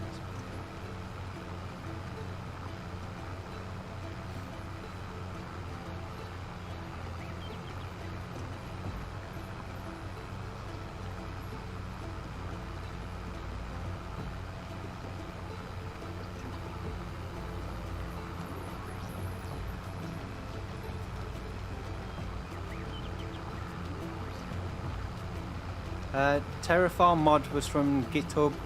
If you search on Google FS22 Terraform mod, you should get a load of lists. I'd recommend getting it from GitHub, which is the official download. There's still a work in progress. I think it gets updated every so often. But a lot of the other websites that will have links to it are probably out of date now. But yeah, if you search FS22 Terraform mod and then look through the list of the ones that come up for the one that's on GitHub and then get it off there.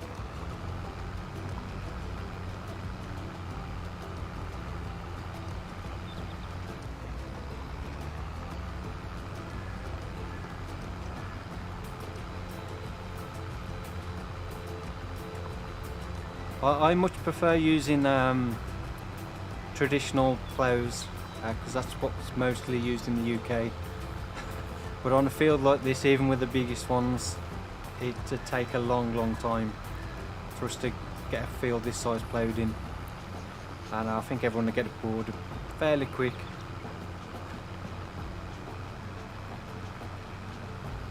Nick's saying tomorrow we have some farm coming to cut and pack our grass. Might be going out to the farm and film with them with a drone. Nice.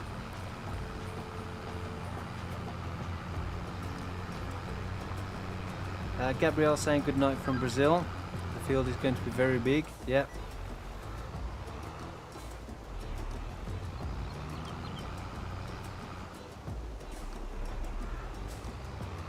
Yeah, but we'll be able to make a lot of money from it when we come to harvest. Cornfield, yeah, I think we'll probably will. I don't think we've got. Actually, we could still do sunflowers or soybeans. So we could either do corn, sunflowers, or soybeans. So let me know in the comments what you think we should do. Corn, sunflowers or soybeans.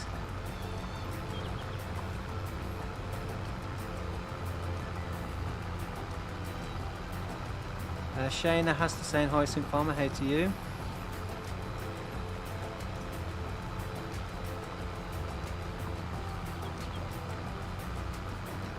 Yeah, so let me know in the chat what you think. Storm saying now that Steve has a big tractor, you can get him in an air drill and use cultivator. We're a long way off being able to afford one of those at the moment. I think we'd struggle to be able to afford an air cart, let alone the drill.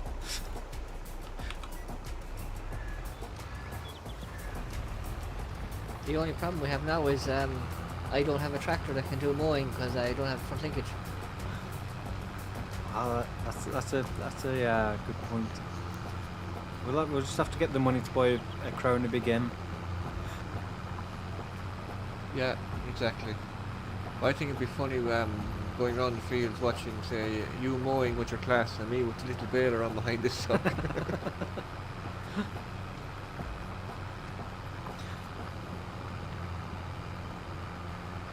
We'll get the little Massey conventional baler, the like mini baler on the back of it. Right job, yeah.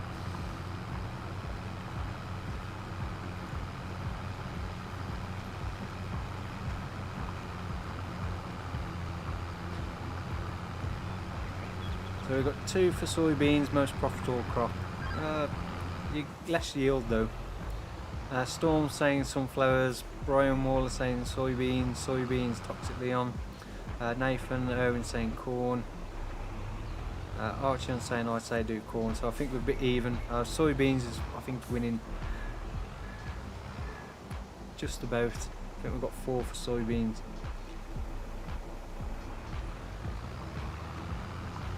The only downside to soybeans is it sells well, but we have to wait until June next year to get the best price for it, which is one of the downsides to doing it, is waiting. Sunflowers, the best price is February, so we can get that one a little bit earlier. When's corn? Corn's got a decent price in January.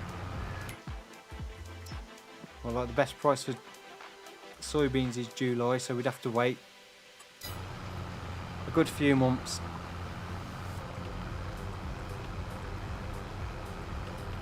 Sunflowers, we can make sunflower oil.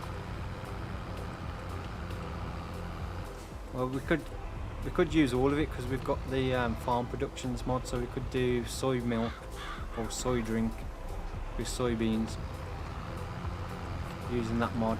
Yeah, we could do sunflower oil, or we could do the popcorn, which I don't find the popcorn particularly profitable.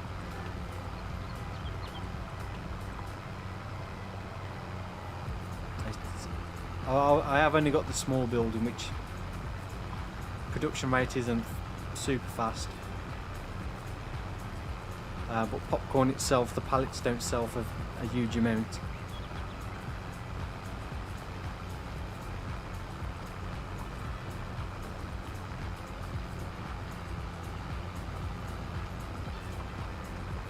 Corn and a forager. Yeah, doing corn for silage, that would be probably make us a hell of a lot of money off this field. But it's whether we could get the money to get the forage harvester in time.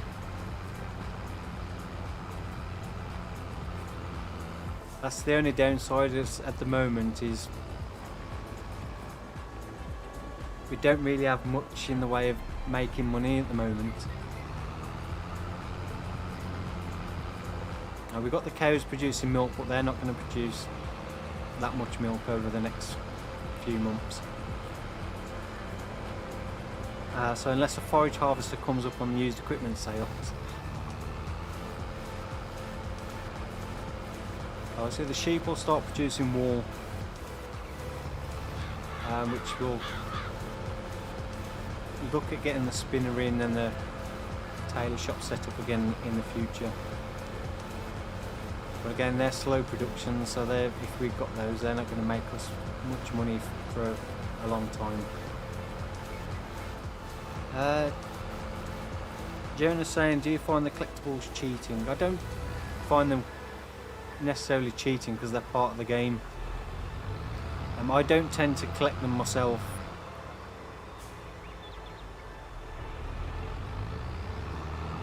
I only used to get the gold nuggets in FS17 was when I was starting to get bored of a map. I just used to go around and collect them, then spend the million you got from getting them all on some new equipment just to finish things off.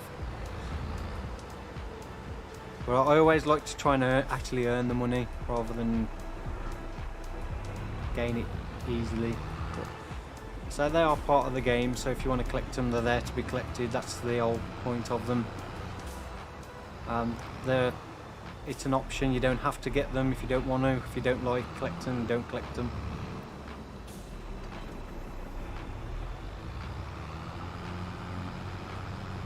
So what we're saying, we've got corn, sunflower, soybeans. Oh, I'm confused now. Corn. I think corn. We've got quite a lot of corn. I think at least if we put corn in, we've got options. Then if we do have the money to get a forage harvester, we can do it for silage. If not, we've still got the combine and the header that we can just harvest it for corn.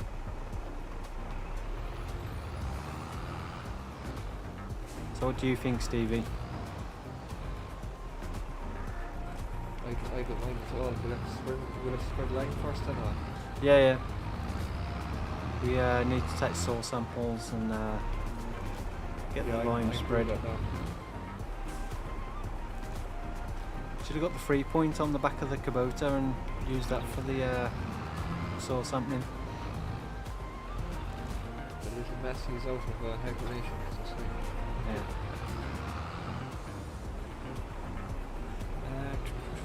Get the yeah, we'll put corn in, and then at least that gives us the option. Then if we can get the forage harvester, we'll do it for forage and then do silage.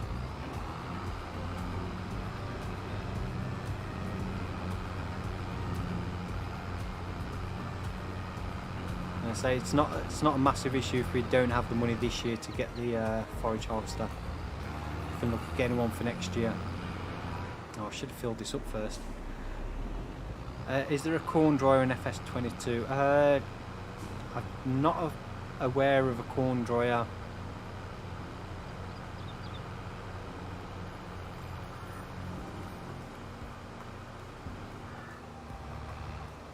I imagine there may be one, but I've not seen.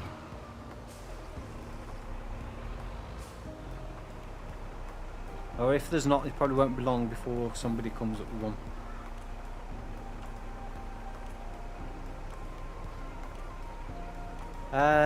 Have you got the AGI silo mod? Not on here. The one we've got on here it's similar looking, but this is off the in-game model. So it's kind of similar to the AGI silo, but it's not the same one. This one's off the base game in-game model. Although it's a little bit crazy. I think it's got like stupid 20 million litre capacity and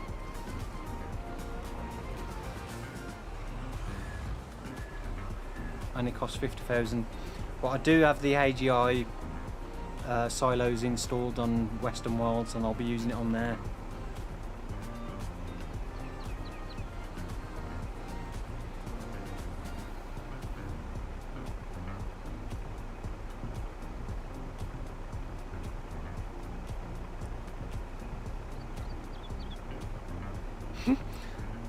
And saying the 2 metre harvester for attachment. But, I couldn't imagine how long that'd take for that field.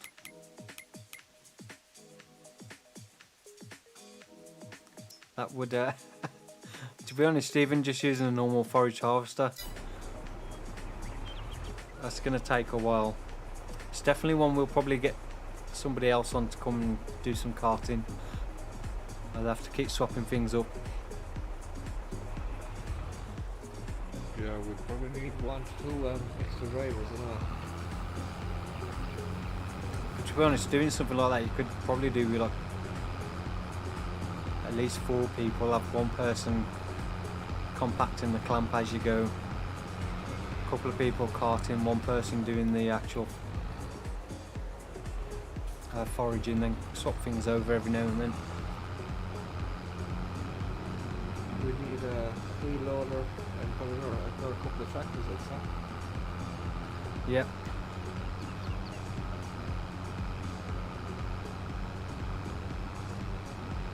I think we'll have to look at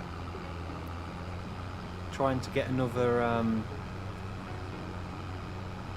tractor similar size to this class that we can use then, like with a 3-point on the, so we've got more options for doing stuff. How will you choose players to join? I'll do it through Discord. Sorry Steve, what was that? There might be a cheap 6R for sale on the shop yet.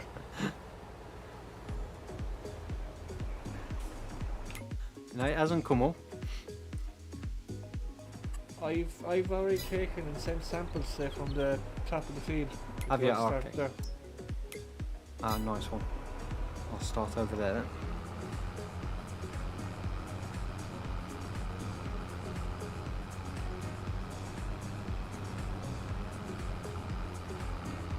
Yeah, I'll try and sort it out through Discord. I need to get back to my Discord channel server. I keep saying this, and I just really struggle to find the time to actually sit down and get back to it.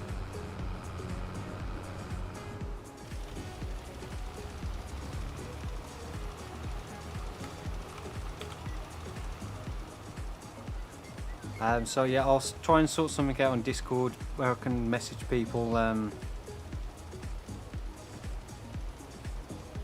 through that to sort out the password and stuff.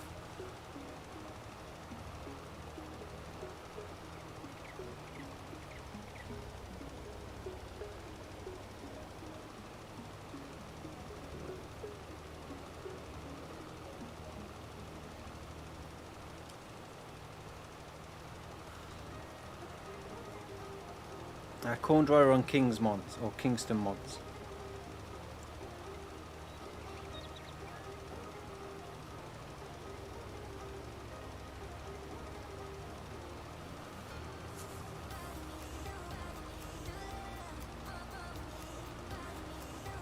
Yeah, I wouldn't be able to do it for cross-play, so you would have to be on PC because we've got far too many mods that aren't cross-play compatible.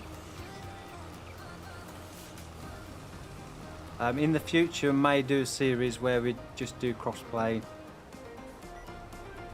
so you can get some other people on.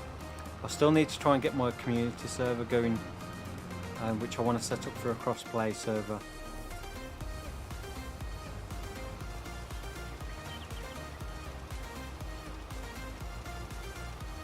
So then people can come on from Xbox and PS4. Xbox players won't be able to join on this particular game. We've got far too many script mods, like the enhanced control vehicle mod, which I'd rather not lose. And I think some of the other stuff we've got is PC only.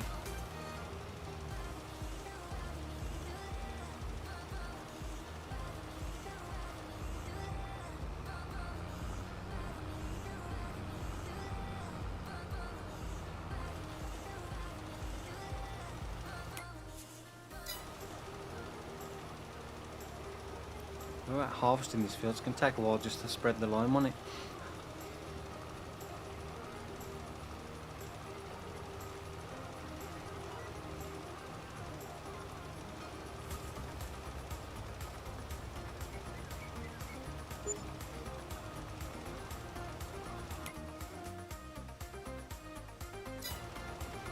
honest, I really should have looked at the changing the precision farming mod, so we've got slightly larger radius on the soil sampling.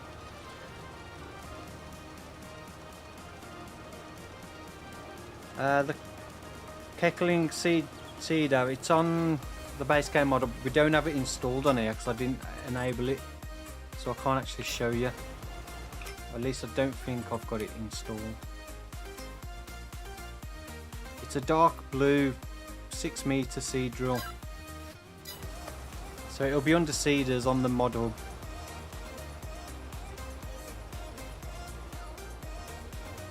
So if you go into the in-game mod hub and look under seeders, you should find it, assuming it's still there. I think it is. So it's a 6-meter, it's like a dark blue colour.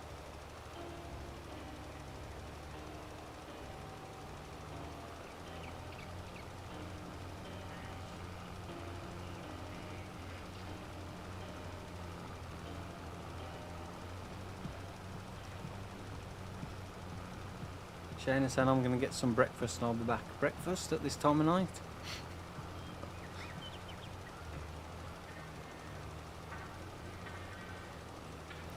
So I think we may just about get this field finished planted at least.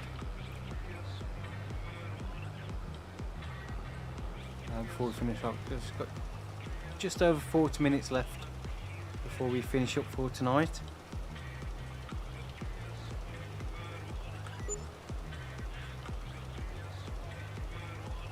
Big T Farm saying I'm getting a new PC this summer at work, but not sure it's good enough for FS22. You can always try it.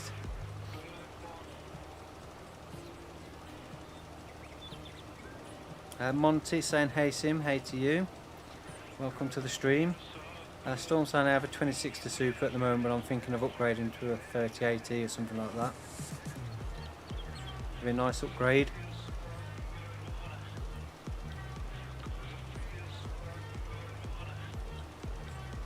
Hopefully graphics cards should be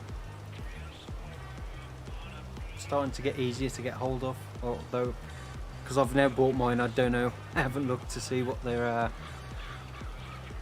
situation's like recently.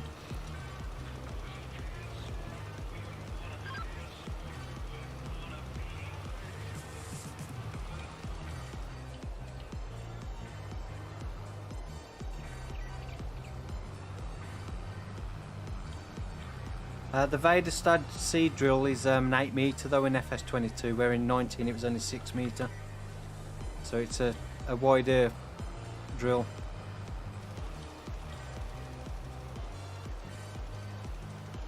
So it's slightly the next model up in FS22. That's why it's a little bit more expensive.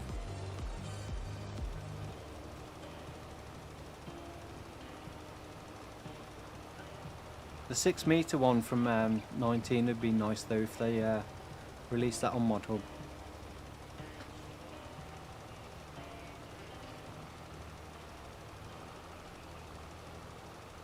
That was always a nice one as well, because it was always quite a little bit faster than some of the other ones.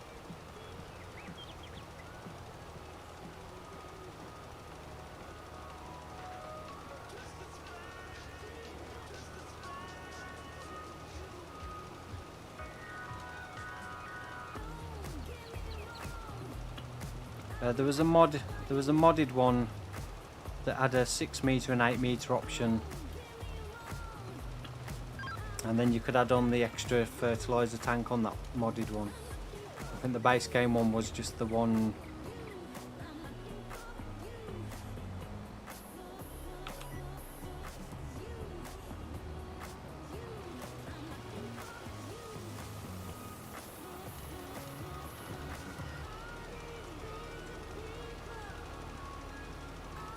Shanya's back, so hey, welcome back. As for next week's stream, I'm just thinking at the moment because I'm starting to get a bit warm again. In the UK we're supposed to have really hot weather next week. Lewis, thank you very much for the subscription. Hope you enjoy the content. Yeah, so next week in certain parts of the UK it's supposed to hit 32 degrees. So I don't know if I'm going to be able to stream next week if it's too hot. Because at the moment I'm struggling to find a way of keeping the temperature down in here while I'm streaming. Without getting any noise, background noise. Today's not too bad. It's been quite cool today.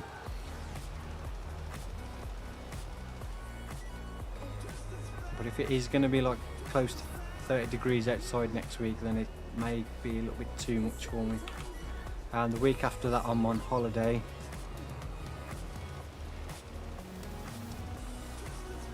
So I'll be away for a week. So if you're available, Stevie, for that week, maybe do a weekend.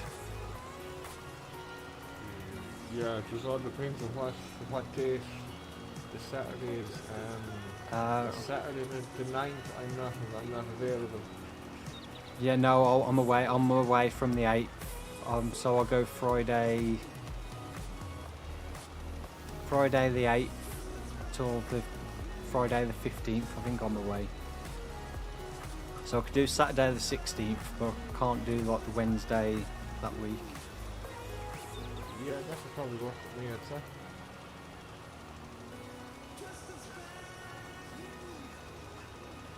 say. So next Wednesday if possible, if not Thursday, and then say I'm away then. So we could do the following Saturday the 16th if you're up for that. Yeah, no problem.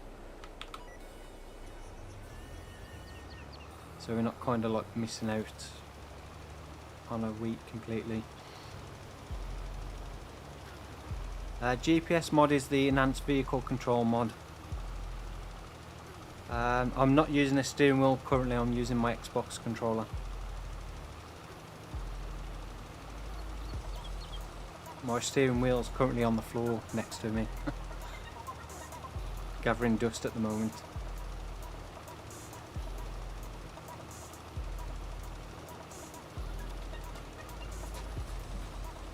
I'm going to have to go and refill the lime in a minute.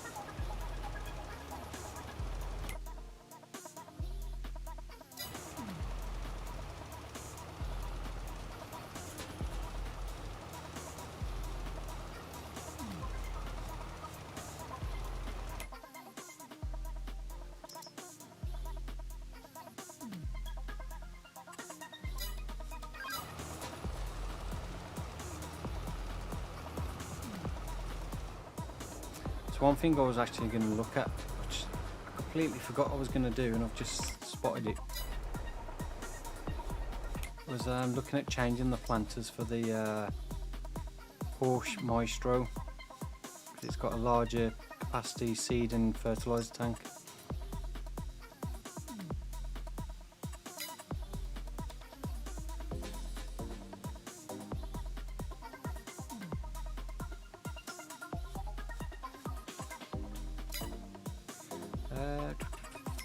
Don't know if we've got the money to do it though. How much are they? 63.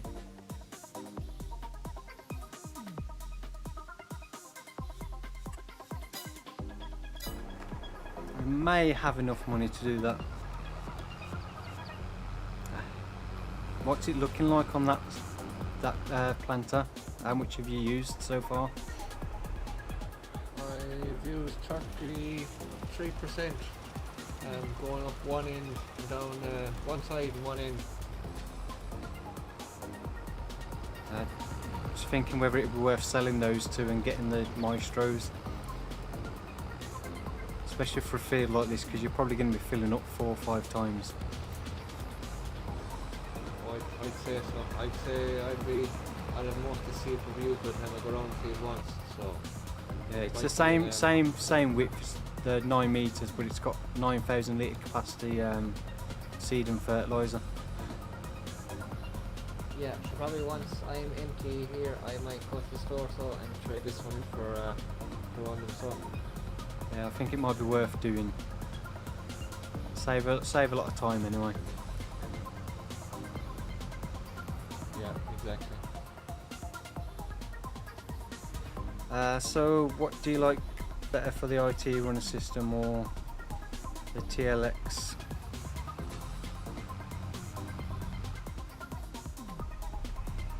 The IT runner system or the one the TLX mod use? I don't have particular preference. I think more the IT runner because it's like the hook lift. That's what pretty much we see stuff like that being used. And where I used to work, so all we used to have is the roll on roll off containers on the hook lift.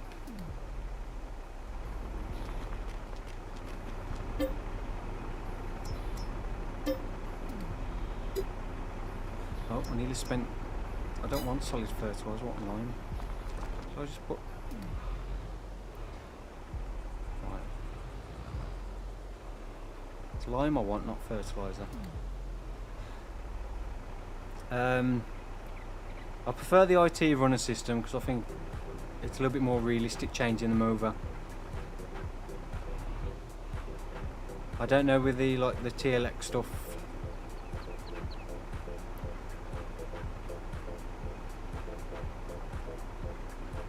As it's not something I see used over here.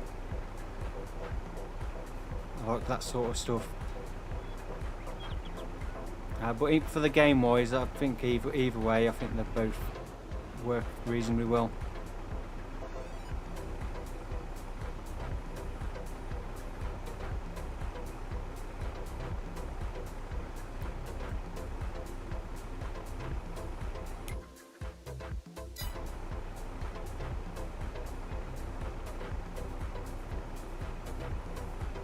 So the downside to these silos, they are quite slow.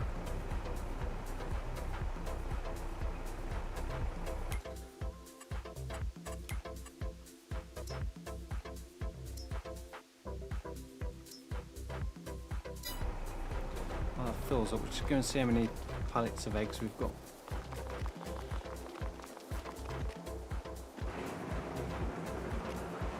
Quite a few.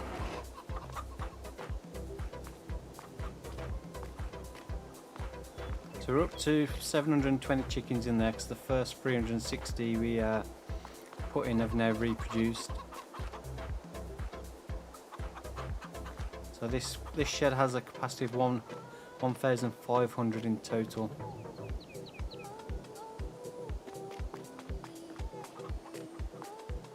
Which that should be quite a big increase to our egg production.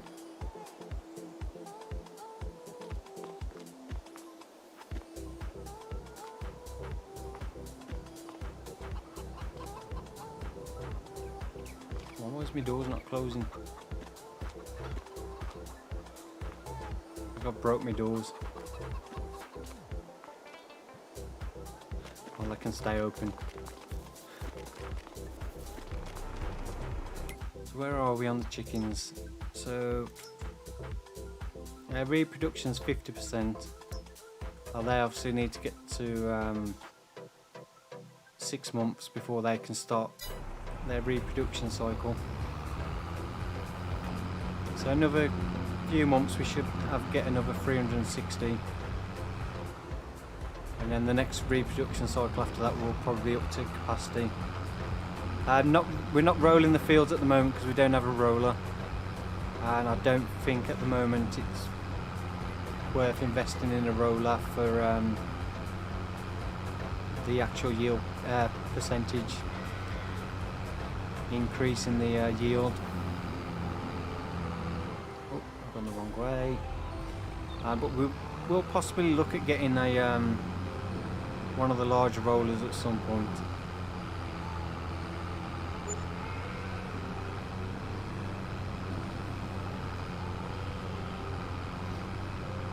So when you start getting big fields, it's 5%. Well, it's only 2.5% for rolling, isn't it?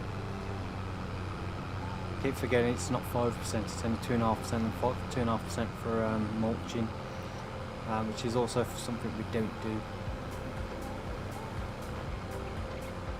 I've not been doing either much on the videos just because I'm just struggling to find the time to actually do it at the end of the video. Once I've sown the crop, I've literally run out of time to do any rolling.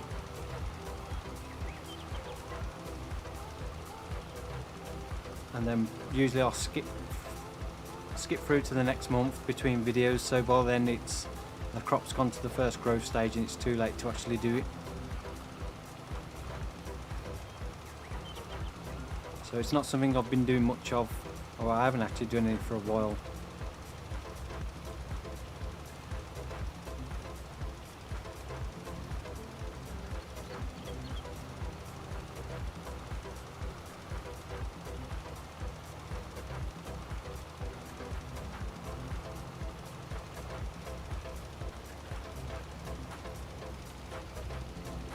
But I don't know if it's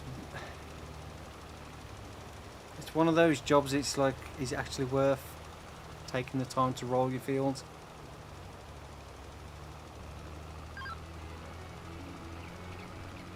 I don't know if there's much. Well, I don't know if the rolling in precision farming has any additional benefits or not. I don't think it does. I think it does now in the most recent update of precision farming. Mulching and rolling has an effect. No, I don't know what the percentage is, but Yeah. apparently it does.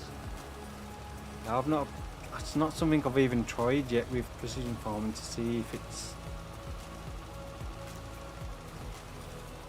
just the same. It'd be something, say, if we had an extra player on here as well, that just a way of creating more work to keep us all going.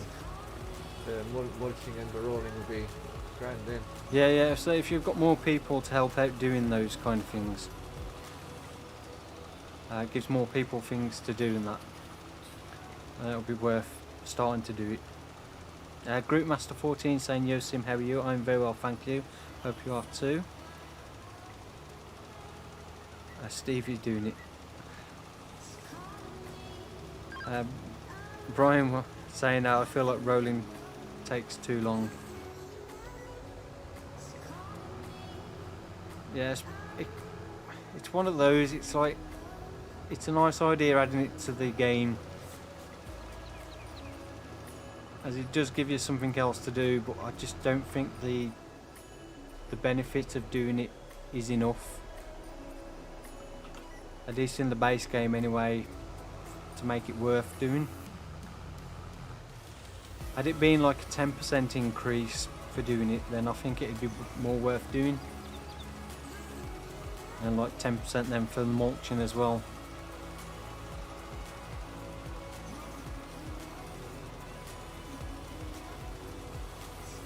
But it's a bit like some of the other things in 22. I just find they've added these features in, but they're not well balanced to the rest of the stuff in game, that it's not worth doing them. As I've said before, horses I think are a waste of time, personally. Grapes and olives as well. I don't think if you're playing the base game and you're planting them yourself, for how much you make off it and how much the equipment costs, I just don't justify the spend it. I don't see how you could actually make any money back on them over a gameplay.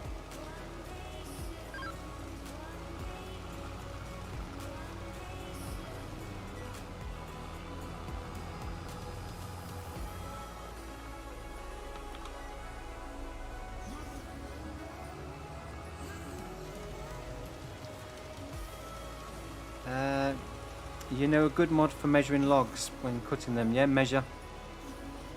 It's literally called Measure. It's what we use on here for it's off the in-game mod hub.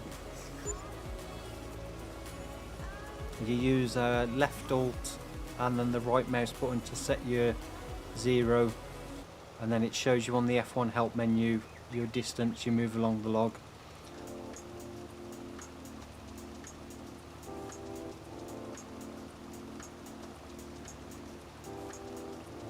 Yeah, in real life obviously there's more benefit to rolling, obviously getting better ground contact for the seed into the soil. So obviously in game that's not obviously an issue, so it's kind of one of those features they've added that in real life it works slightly different to how the game works.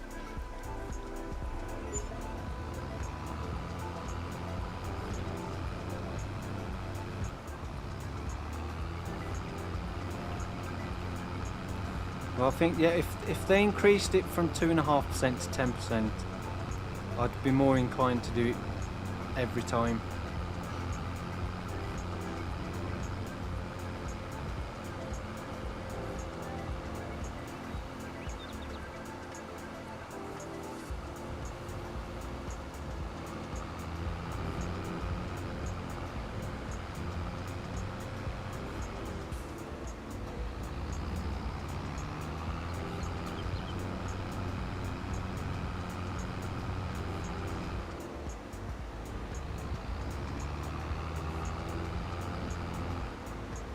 Drop this off and then we'll take that other planter up to the store.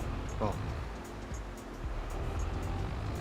and then we'll swap that over for the horse maestro, or maestro. I think we'll probably just get that field finished off and then we'll call it quits.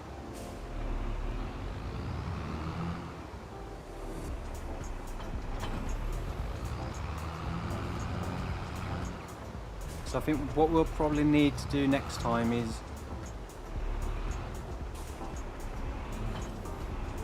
get some grass cut for some hay, because we do need to stock up on our hay bales. We are starting to run low on those.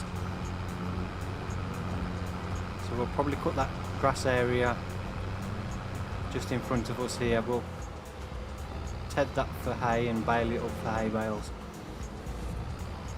And then we can plough that in and then replant that with grass, so we can get our grass field created. So that'll probably be the job for next time, and then we can skip through to the next month after that and then see if we can possibly make a start on our first harvest. I don't think we will. We probably might need to skip through quite a bit. James Cockhill, thank you very much for the subscription. I hope you enjoy the content. Big T Farm saying some crops need more seeds per square feet meter. Yeah.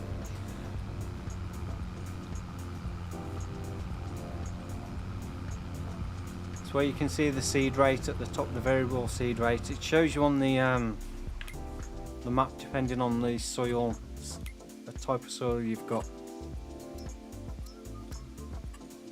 So the red areas are high seed usage compared to those greener areas are like low.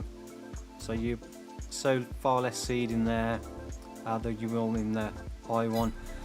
I can only presume it's because those areas that are in red, which I think are like silty clay,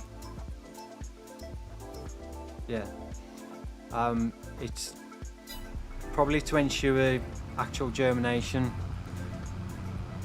So you probably get, although you use more seeds in those areas, you've probably got far less germination rate.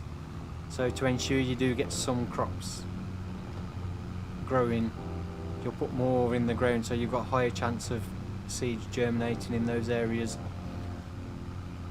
because of the soil type it's on. So it's always like saying, if you're growing a plant, if you only plant one seed and it doesn't germinate, you've got no plants at all. If you plant two seeds and one germinates, at least you've got one plant. If two germinate, then it's a bonus. But to get a higher success rate, you you plant more seeds to ensure you at least get some. So even if you only get a low percentage of seeds actually germinate, because you've planted so many, it's still a large number of crop that actually germinate rather than only a few plants.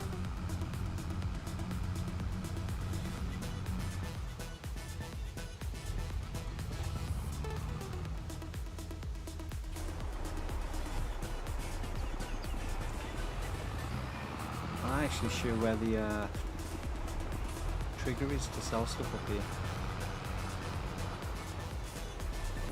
Is it the same as... Right up the shop building, Is it not here? Which side of the shop is it? Oh, is it in front of the shop? No, as you're looking at, facing at the front of the shop, it's over to the right hand side of it. Ah, the right hand side. Ah, okay. I just meant the same size as what obeyed.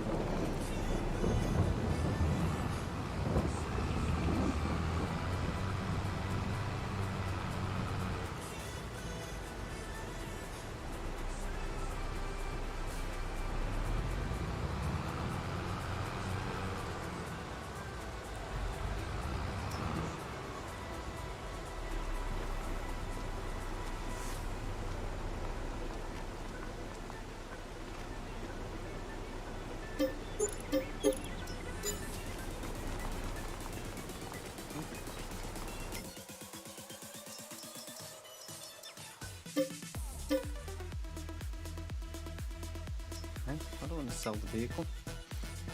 I've tried to sell your planter then.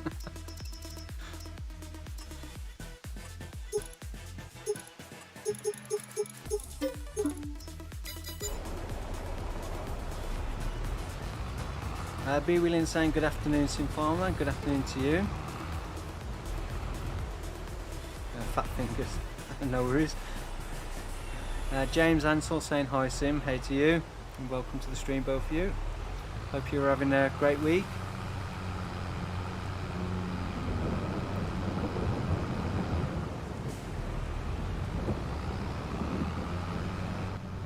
Try and speed up time a little bit so it stops raining. I don't want to go too far because I don't want to go to the next one just yet.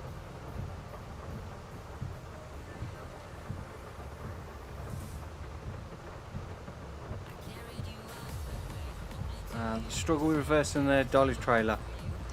Yeah, it can be frustrating at times. I have moments where it just goes right first time, and then other times I just cannot get it to do what I want it to do, no matter how much I try.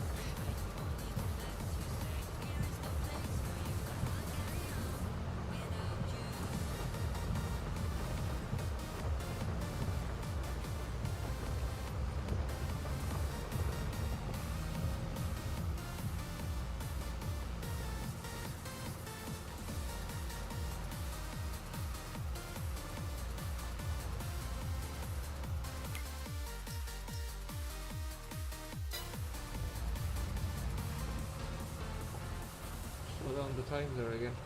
Yep. So I was just in a world of my own then. So I not realised it stopped raining.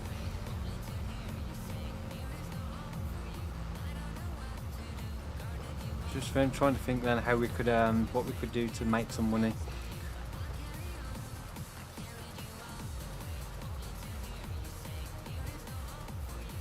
The trees aren't going to be ready for a little bit.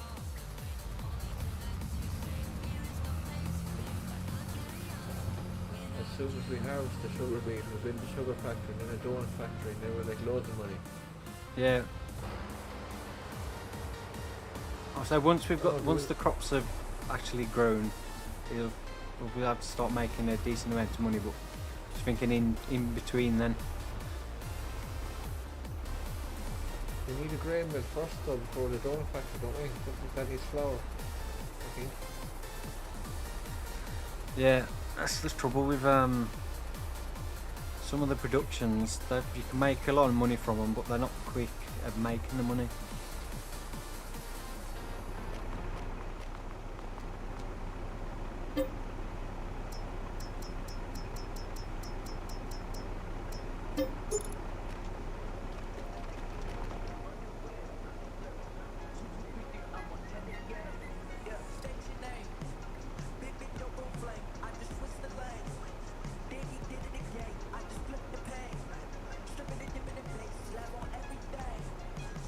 Blub. Did he ever play other games on YouTube? Not on this channel, no. I did on my second channel, Sim Farmer Plus. Briefly, I played Transport Fever for a little bit, although I've struggled to get back to that.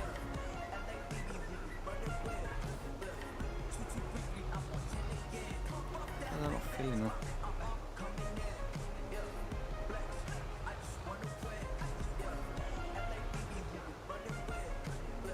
Stop.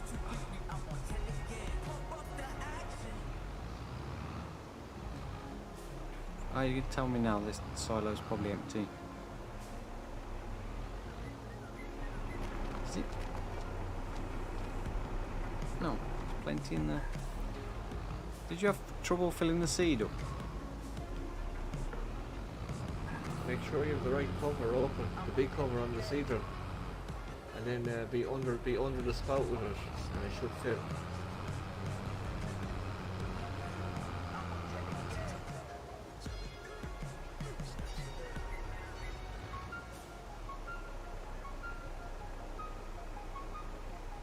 There we go.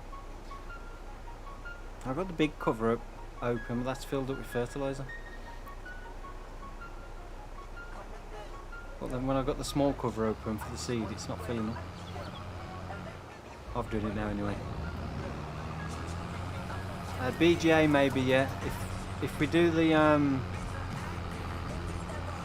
if we can get this forage harvester before the corn's ready, and we can do the forage harvester for silage, then it'll be worth getting the BGA that's included in the map, because we'll probably get a lot more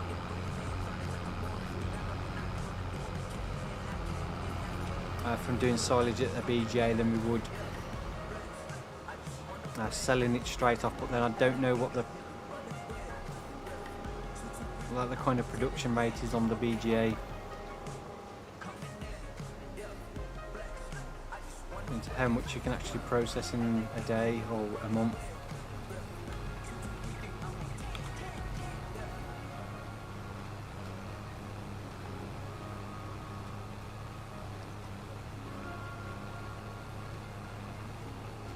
Because in on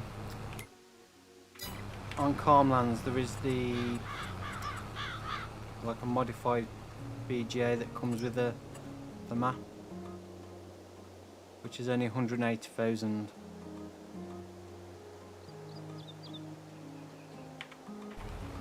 It might be worth getting one of those if we've got enough forage or silage to actually sell at one.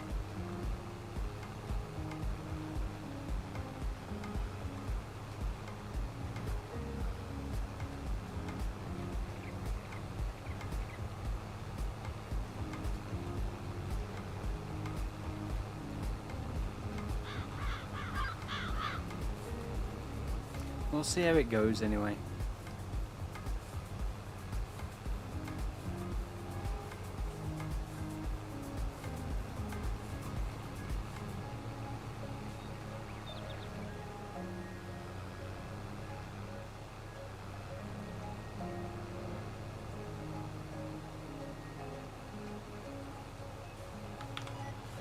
Is that the grey mill plus that's does the extra crop types as well?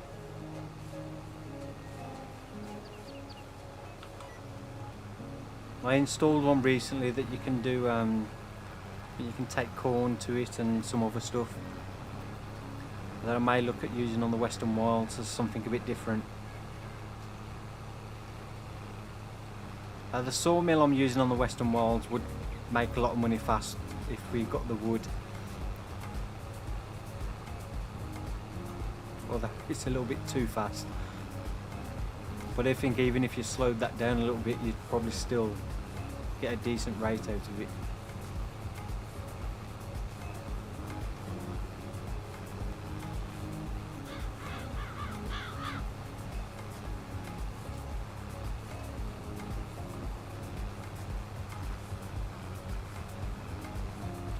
I mean, we do own some forestry area because we own this little patch up here. So that we do have some trees we could cut down if we are desperate for money. Before the ones we planted grow.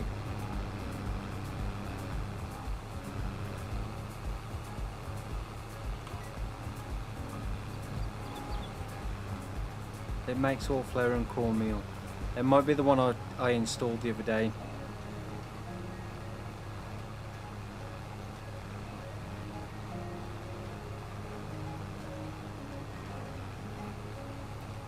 I did install that dairy as well, but I don't have it enabled on here. That's got an increased production rate from the base game one. So we could look at getting a dairy because we've got the cows. So we could do cheese rather than just selling the milk. But it's then whether you'd make that 60,000 back from investing in the dairy, how long it'd take to make 60,000 back.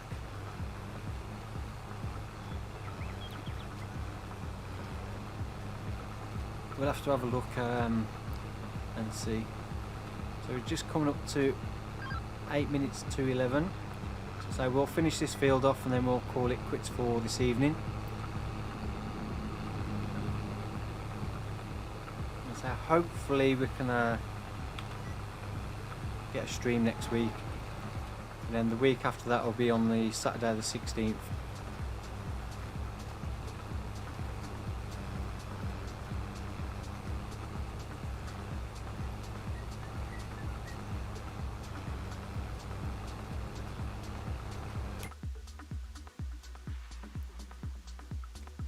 We'll see what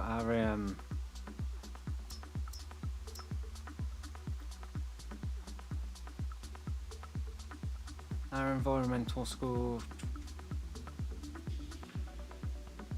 We've got no bonus on that one for nitrogen. That's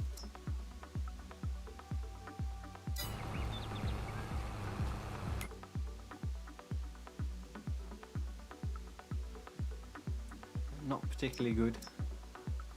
We've only got an environmental score of 53.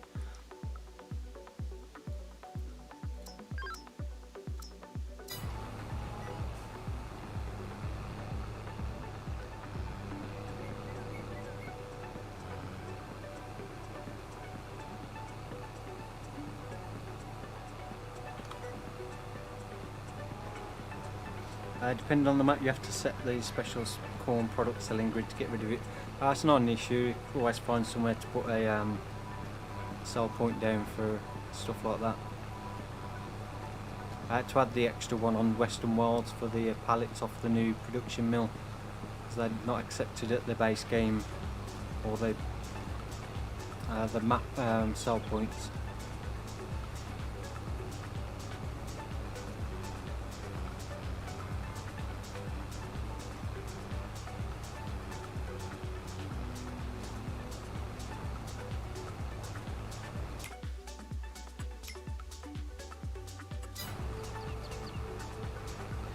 The owner's saying thank you for the entertainment, no worries, glad you enjoyed it, and if you have, please don't forget to smash that like button.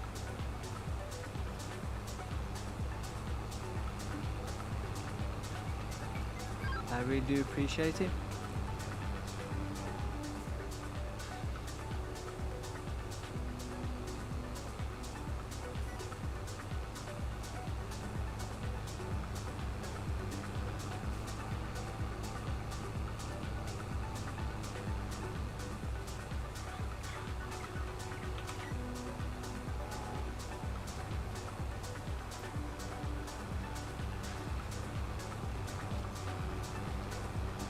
Hey Simmer, you're going to bring the ST. I'm not sure what the ST is. Are you missing some of your comment, or am I just not understanding what you mean?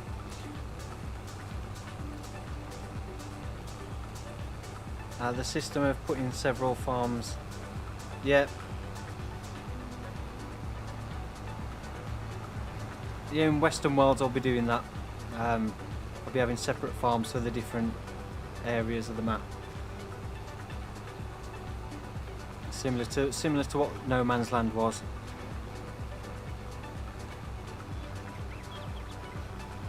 So eventually I'll probably do pigs next on the Western Wilds eventually. As like the next animal type, but that will be a separate area of the map. So we'll have like a separate pig farm.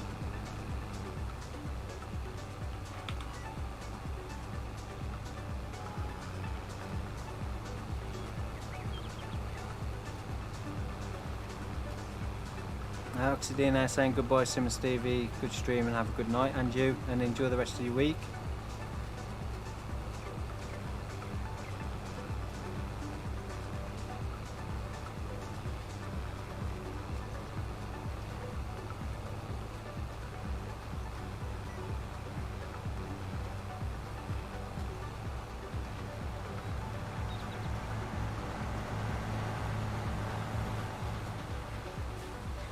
So it was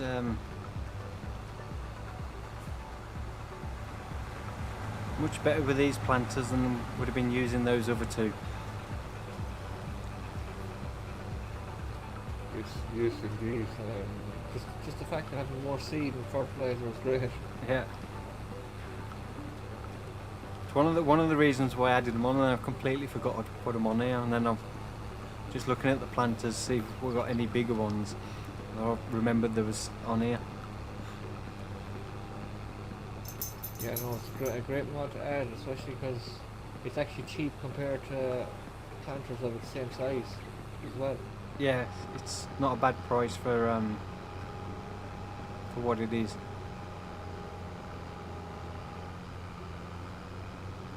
Right, so that's this field pretty much all done. So we're going to drop this back off at the farm, then we'll call it quits for this evening and this week. So hope you've all enjoyed it. As I said before, if you have, then please don't forget to hit that like button. And a big thank you to Steve for coming on to help out again. No problem, anytime. And if you want to check out the time-lapse version of this stream, then check out Stevie's channel, Steve 4K Gaming.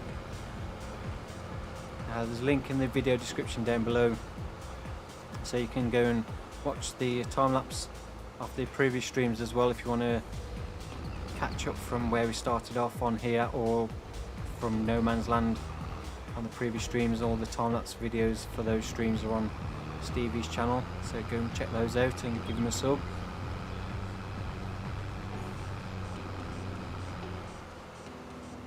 Yeah, I have a dog, a cock spaniel. She probably heard her in the background.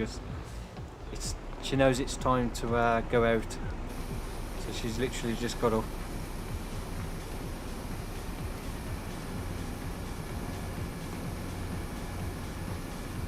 So she's now sitting by me waiting, looking at me like, come on, it's time to go out.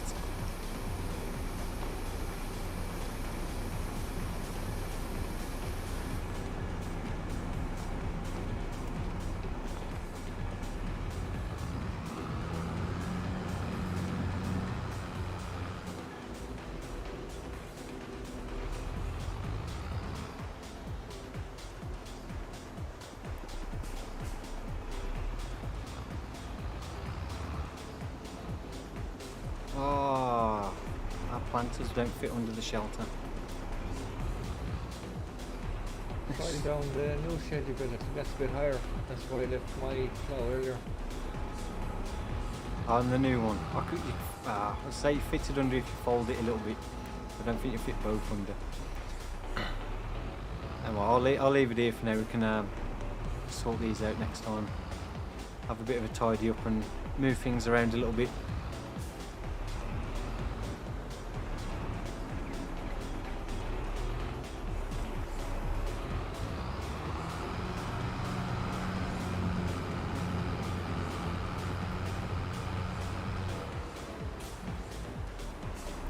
Probably do that before next stream anyway, just move things around a little bit. There's no doubt I'll come on here just to take a screenshot and end up spending 20 minutes, half an hour messing around. And shut that door.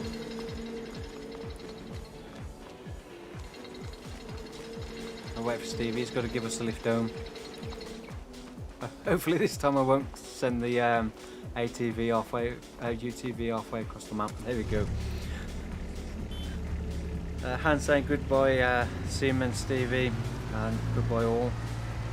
Hope you come back for more, no worries, and enjoy the rest of your week. Yeah, see how her scratchy. Yeah, she was shaking her head, so her collar was rattling a little bit.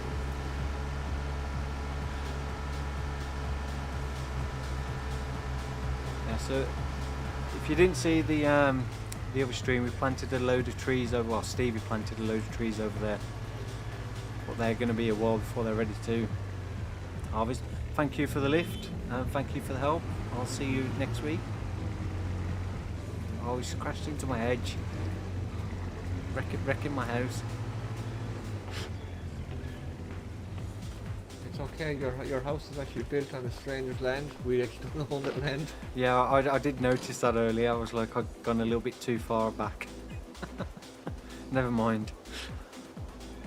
We'll end up buying that bit of land at some point. So, right, we'll go and watch TV. See what's on. So yeah, big thank you to everyone again for watching. Big thank you to Levi's Bunkr for the super chat as well. I really appreciate that.